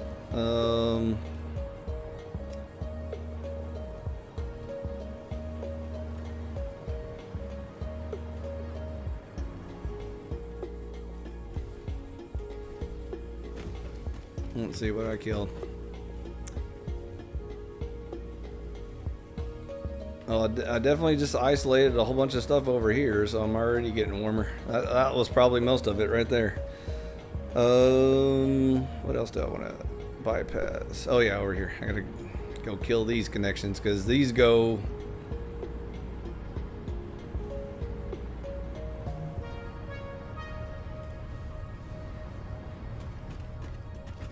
way off the map and do my other shit.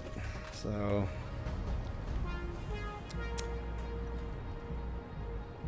oh man, I've got so many spaghetti everywhere.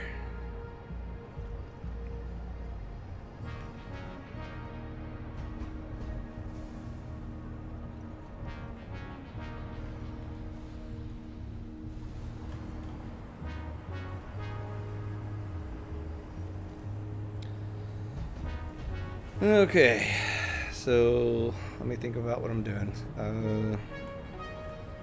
Matter of fact, I'm just gonna go ahead and kick the microphone off while I'm thinking most of the time. I may kick it back on just to kind of narrate some stuff, but I'm just gonna turn the mic off for now.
Okay, I think I'm mostly done with all the wiring and shit. Oh, this is why a lot of people don't put this much effort into the game, because they don't care what the 2% difference between doing it with one recipe versus the other recipe is, or they'll just Google the answer online because some math nerd checked it out for them.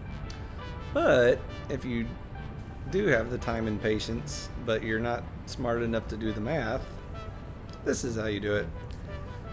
So definitely plan ahead. Like if you want to do a laboratory to test recipe efficiency, you definitely don't want to do it the way I just did it. So I just took an existing setup and tried to fix it, like reverse engineer it back into a lab so that it's able to be isolated and measurable. And so as you can see, I did a whole lot of hoopla to basically bypass this whole section, this whole big platform. That way, you know, the other machines and the other power grids aren't affecting the experiment. And so that was kind of messy. I think you can kind of visually see what I did was, you know, took all the incoming power from that direction and all of the incoming power that might be, you know, like way out there somewhere or something. So pretty much both halves of the map have been severed. So my main power lines are going this way and this way into this one little junction here. So by bypassing this one and bypassing that one, I just went around, you know, sent all the power around to each other so that way they can still talk to each other. The south and the north can still power each other back and forth. But I isolated this like a little island. It's a little island of power. And so one way you need to check that is by turning all the power off and making sure there is no power, you know, being produced or used in your little island, which I can do in a minute. So if I run around to all these little power switches and shut them off, in theory there should be no power whatsoever on this platform at all. And so before we get to that, I will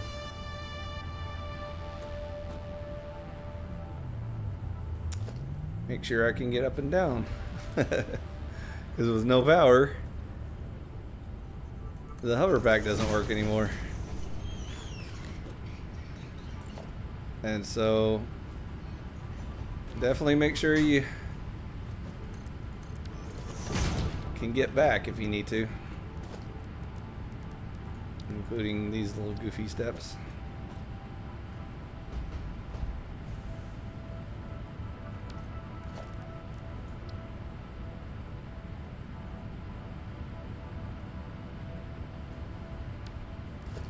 Don't know why that doesn't match. Whatever. So yeah. So once you get your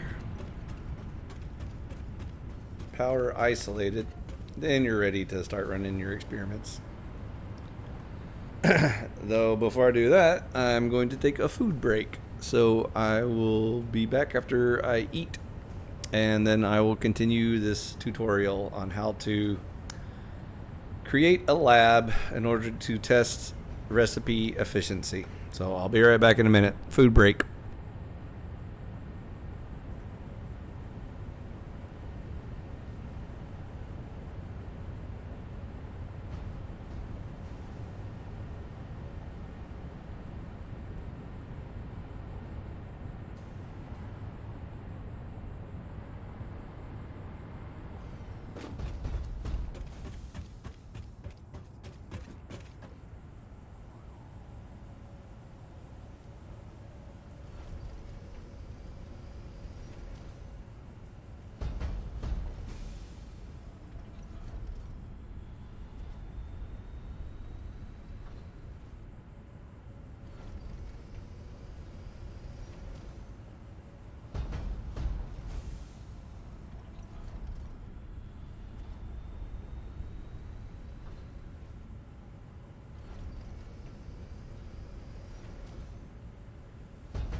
And I'm back.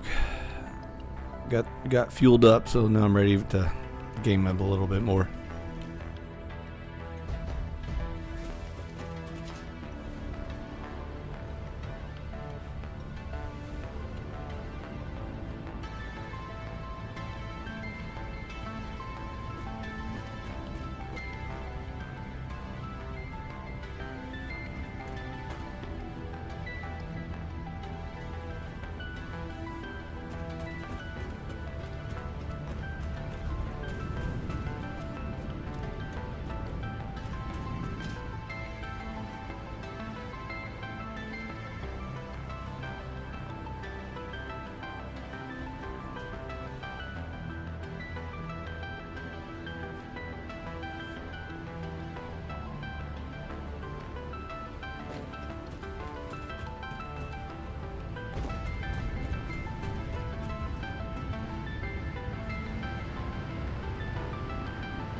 Okay, so as you can see, I had to do a little troubleshooting to figure out what was still plugged in, but we have finally achieved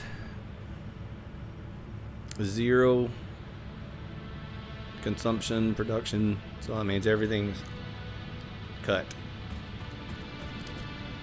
So now you can start your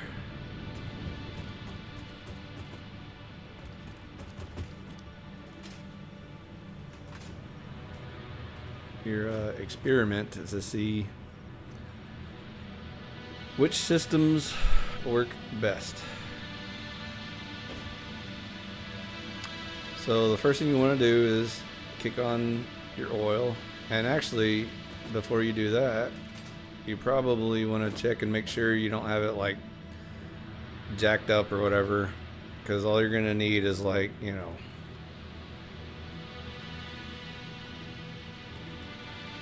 100 meters cubed per minute just to begin your test and see how much power you can make off of 100 meters cubed per minute.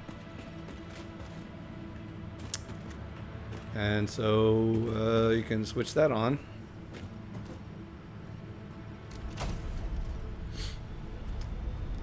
And now you see we are consuming 16 megawatts to make 100 meters cubed of oil. And with that oil, we can then process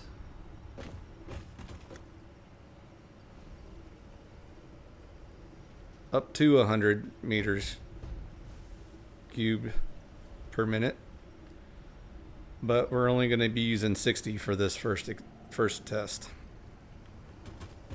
So you switch that one on.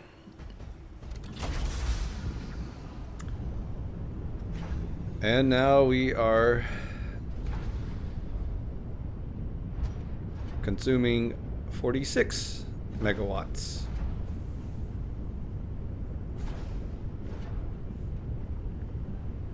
And since now we are making fuel, we can switch on the fuel generators. Or I could even just make one up there, but I already got fuel generators up and running and I got all the pipes hooked up, so I don't have to do any extra steps. I could just, you know, switch on the power from here. But in order to first flush out the old system, you need to wait until all of your previous fuel has been used up, which you can do by just simply clicking full pipe network and then flush it, and that'll flush everything in all your pipes connected. So instead of that, I am actually just going to go create a fuel generator up top just for visual purposes and for simplicity's sake. Because again, if I was really wanting to, you know, measure exactly how much is being made and consumed, it's a lot easier just to isolate everything. That way you don't have to think too hard about what you're doing.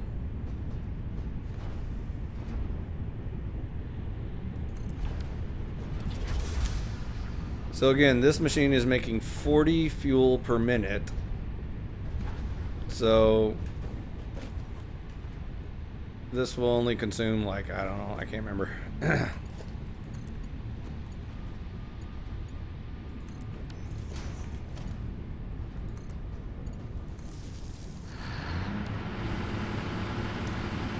Right now it's only consuming 12, and I can jack it up real quick just to see if I can get it close to 40. I got it up to 30.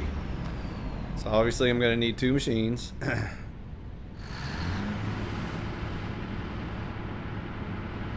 But I've got enough to keep that machine running.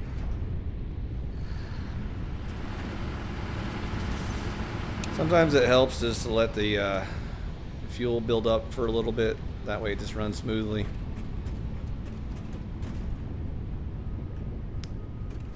But there you go.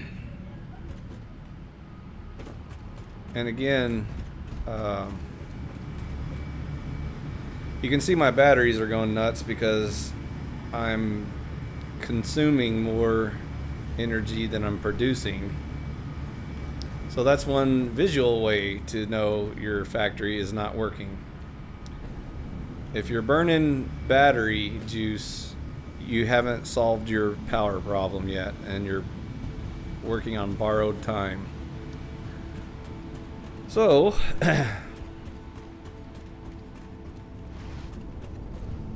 now that that's built up a little bit,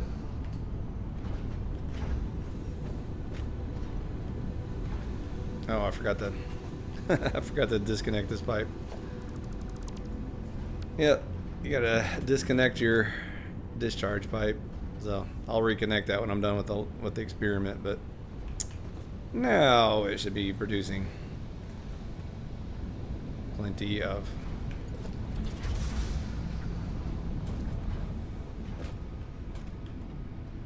juice for it. So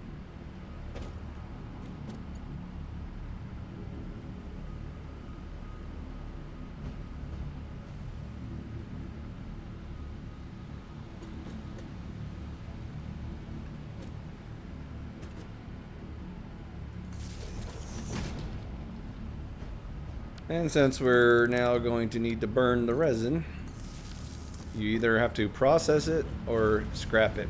And so I'm obviously just going to scrap it.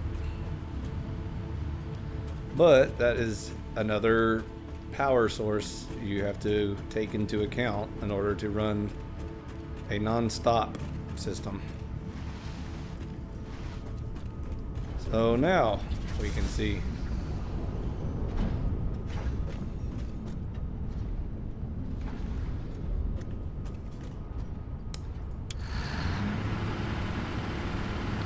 And there we go. So off of this fuel generator, I'm now producing 375 megawatts.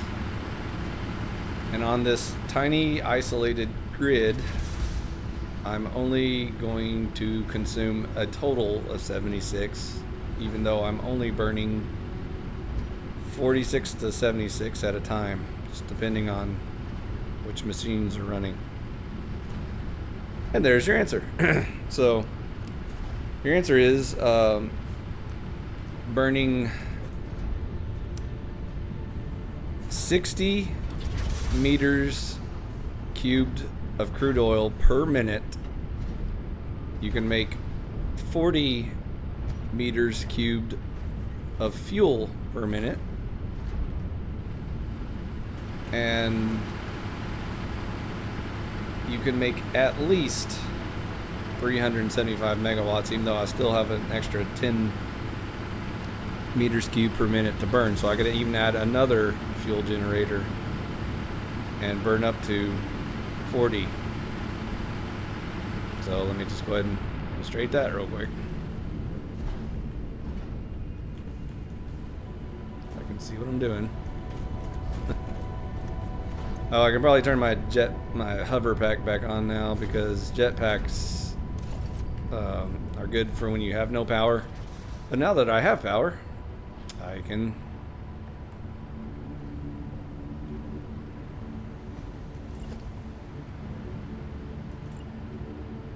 fly on my hover pack.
And this is where the silliness begins, because you have to figure out how to burn exactly.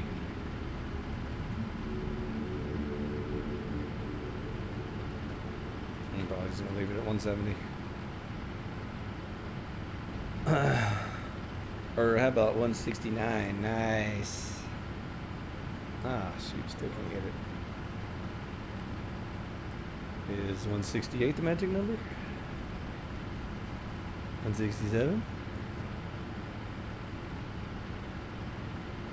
166. Okay, so this isn't that important, but that way you can just leave it running indefinitely. So yeah, and there you go. So now we're burning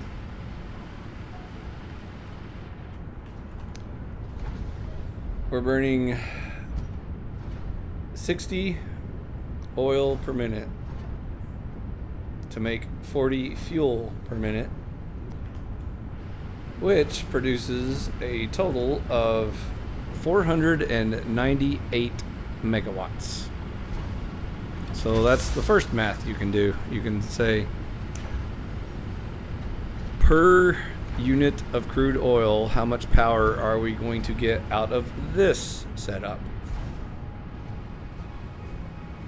And now, even though you still have to do math, it's way easier math to do it that way than trying to figure out purely on paper exactly how much power you need, how many machines you need per ratios, and all that stuff like that. So there you go. There's the answer.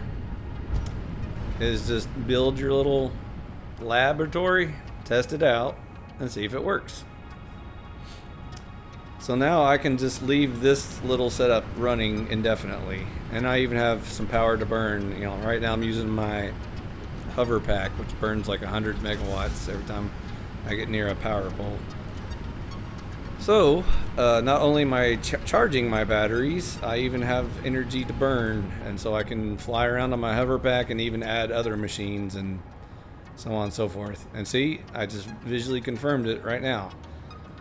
When your grid's not working, your batteries go nuts and start pushing out power, but now they're all sleeping and recharging, so now I know I did it right.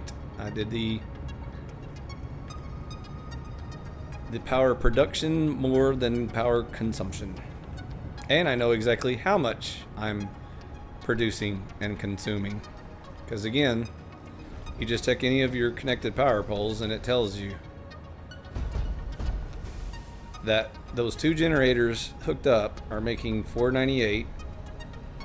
All of the machines running this lab are connected and powered, and so a total of 76 megawatts. If I run everything full blast, we'll need 76 megawatts. So there's how much extra power I have left over.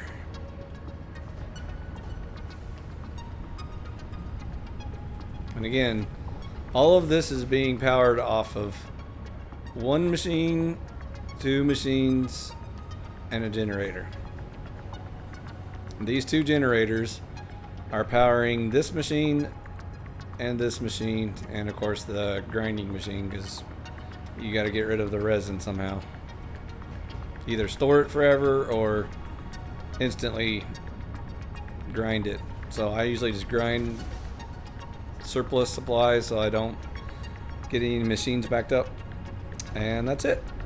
So there you go. There's lab test number 1. And then you can write down in your notes, this was the lab test for the basic fuel recipe. This is pretty much the first recipe you're going to find in the game, the vanilla game, with no mods and no, special things. And if you haven't found any hard drives yet to unlock any new recipes or whatever, again, this is your vanilla recipe for once you discover oil. And so whatever that number is, if you do the math, again, if you do the math here and you say, in order to do the basic recipe, it costs 76 megawatts to produce 498 megawatts of power. So 498 minus 76 is your surplus power, your extra power that you can burn. And again, you need at least X amount of oil flowing in. And again, I picked a really small number because even like a impure oil node, I think makes like 60 meters cubed per minute. And anywhere you can find an oil node, there's always at least 2 or 3 of them in the area. So if you combine all the nodes together, you're going to get at least 100 meters cubed from any oil node on the map. There's never just like one oil node by itself. It's usually like 2 or 3 of them cluttered together. And so even the beginning one I started with had 2 impures and a normal, and normal's like 120, I think. So there's already like 240 oil just at the very beginning of the game, and I think that's the smallest amount you can find clumped together like that. And sometimes there's even more nearby, and so you're not going to run out of oil too fast, especially starting out. So I just picked a real basic number. 100 is a good start number to see how much power you can get out of it. And with little to no effort, I instantly created this much power. So I've already got almost 500 megawatts out of just 100, not even 100. I'm only burning 60 out of this machine, so I could ramp this up to,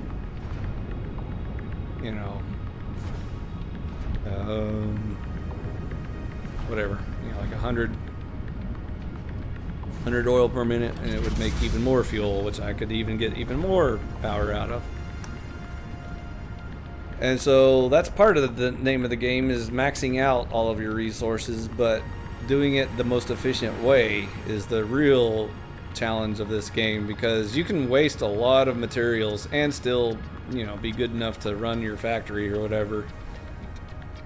But you could also do a lot better by figuring out the most efficient way to run your factory, and therefore needing less resources and less power, less time and energy, less management, all that stuff. You want to find out what's the most efficient way to run your factory, and this is how you find out.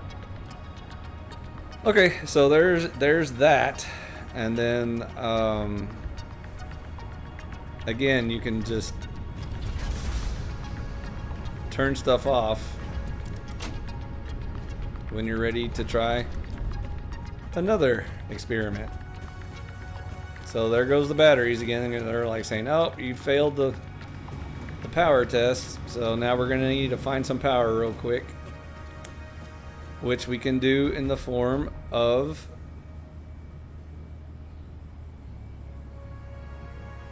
diluted fuel. So let's go, or actually let's go do the other garbage fuel system, which is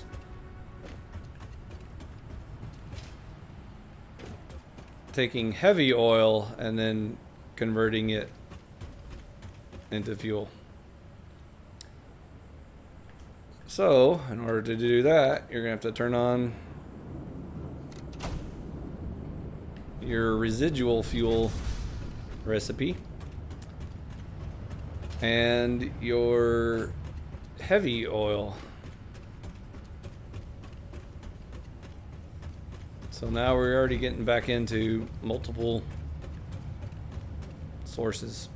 Oh, and I think that's upstairs. I gotta go upstairs and flip it on.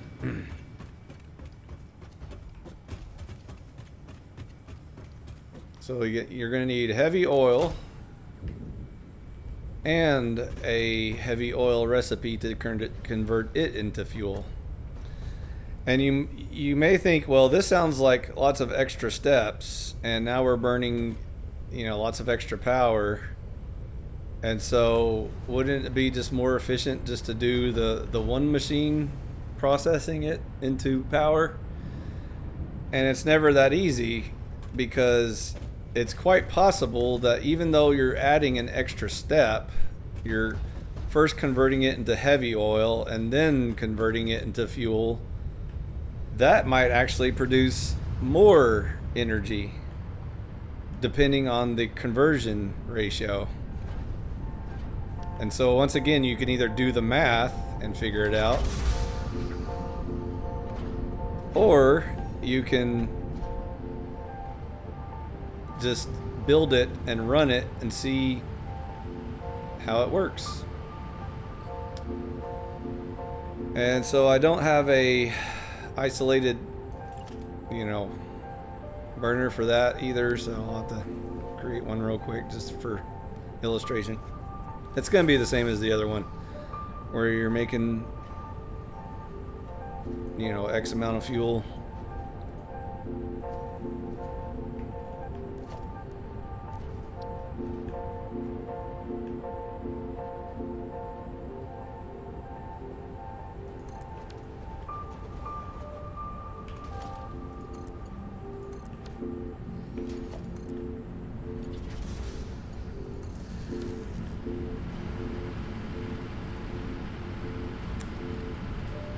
And again, so here we are. So now we're burning 60 meters cubed per minute of heavy oil residue and converting that into 40 meters cubed per minute of fuel. And so once again, you can power 2 generators off of that and get, your maximum power output.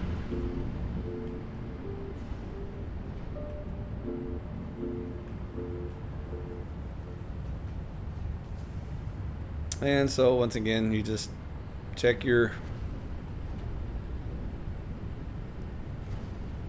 power grid, and it will tell you how much power you're producing, how much you need, and how much you're currently using. So again, the blue line is like if you're running all your machines full blast, you need all that energy. The orange line is more accurate of how much you're actually using, because sometimes machines stop while they wait for more materials or because you maxed out your output. But then the gray line is your maximum production, so that's also very important. But again, see, I'm charging my batteries. I'm running off of just heavy oil and then converting it to fuel. So now I've added an extra step to the process, but again, you may find out that the recipes actually will create more power production just depending on the recipe, because the recipes are just random numbers. There's no real logic to this. Like, logically, if you add more machines, you're burning more energy, therefore you're wasting energy, and so there's no way you're like making more energy by, just adding more machines. But in this game, sometimes a machine can produce something that, harvests more energy out of the core product, I guess is according to the way they're thinking about it. And therefore, it is possible that even though you're adding more steps to the process, you are actually getting more energy out of the process, even though you added more consumption. Because again, the net difference is the key number. So, and there you go. So there's that experiment. And that's if you wanted to know how much heavy oil fuel residue is made.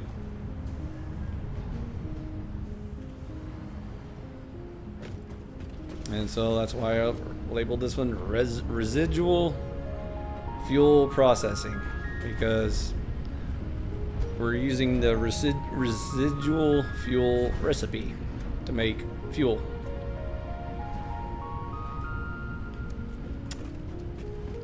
And there you go. And there it is.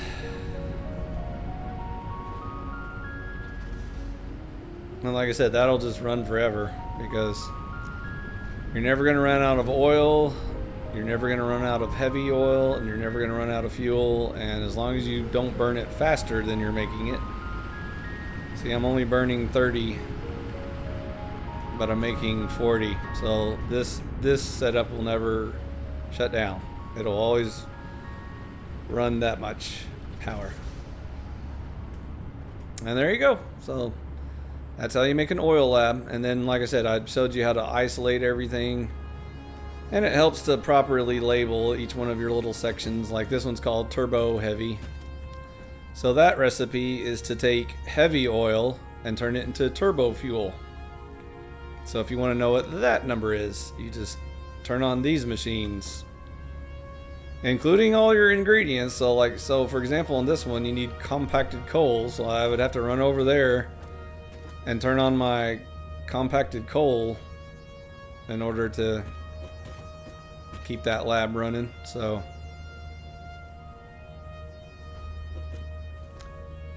there you go.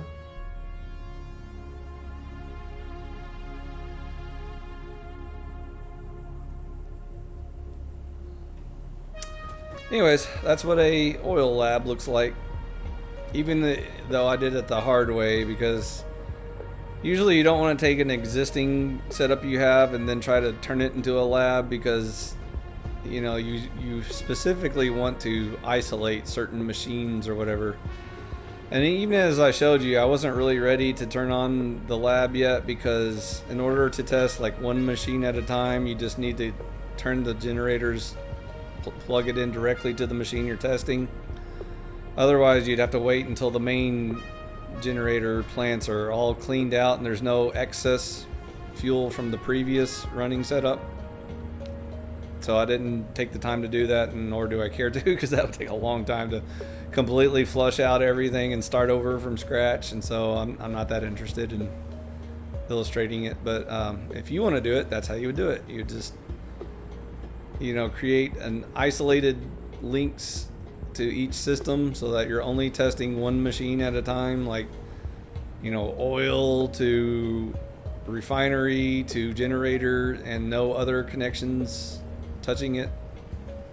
That way you know exactly how much you're making and exactly how much you're burning and exactly how much power you need to run this one little setup. So yeah, there it is. There's the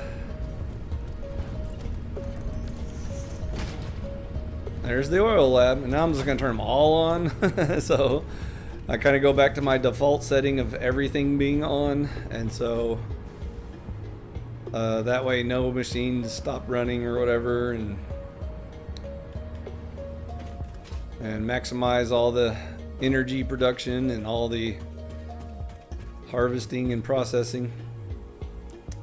But if you wanted to test one versus the other, this is how you do it.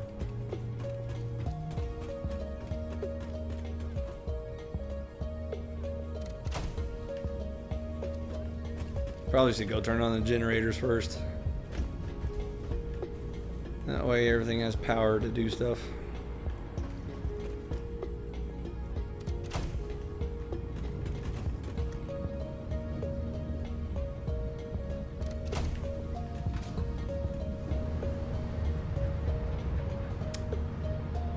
But there you go. There's the answer.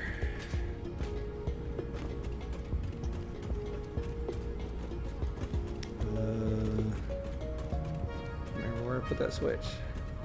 Turbo power.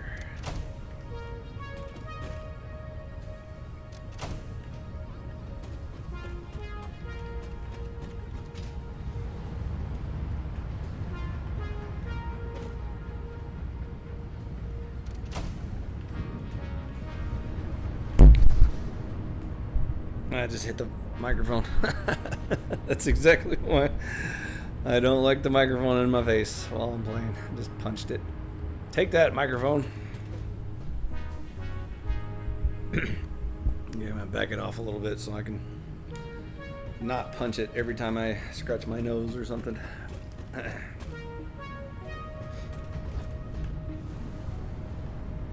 Anyways, I think that's all I kind of had to say about this anyway. Yeah, I'm just going to turn everything on and game for a little bit more, and probably end this stream here in about 20 minutes or so. I'm kind of feeling done for the day anyway, so thanks for watching. Thanks for stopping by. Be sure you like and subscribe and click all the bells and buttons and gizmos and gadgets, and link and share and tell all your friends and family. And we'll try to get back into politics here pretty soon, or at least religion. We're definitely going to get into religion, but we may do some culture and politics soon. We'll see. In the meantime, there's yet another quality video gaming experience with your buddy Fi. So until next time.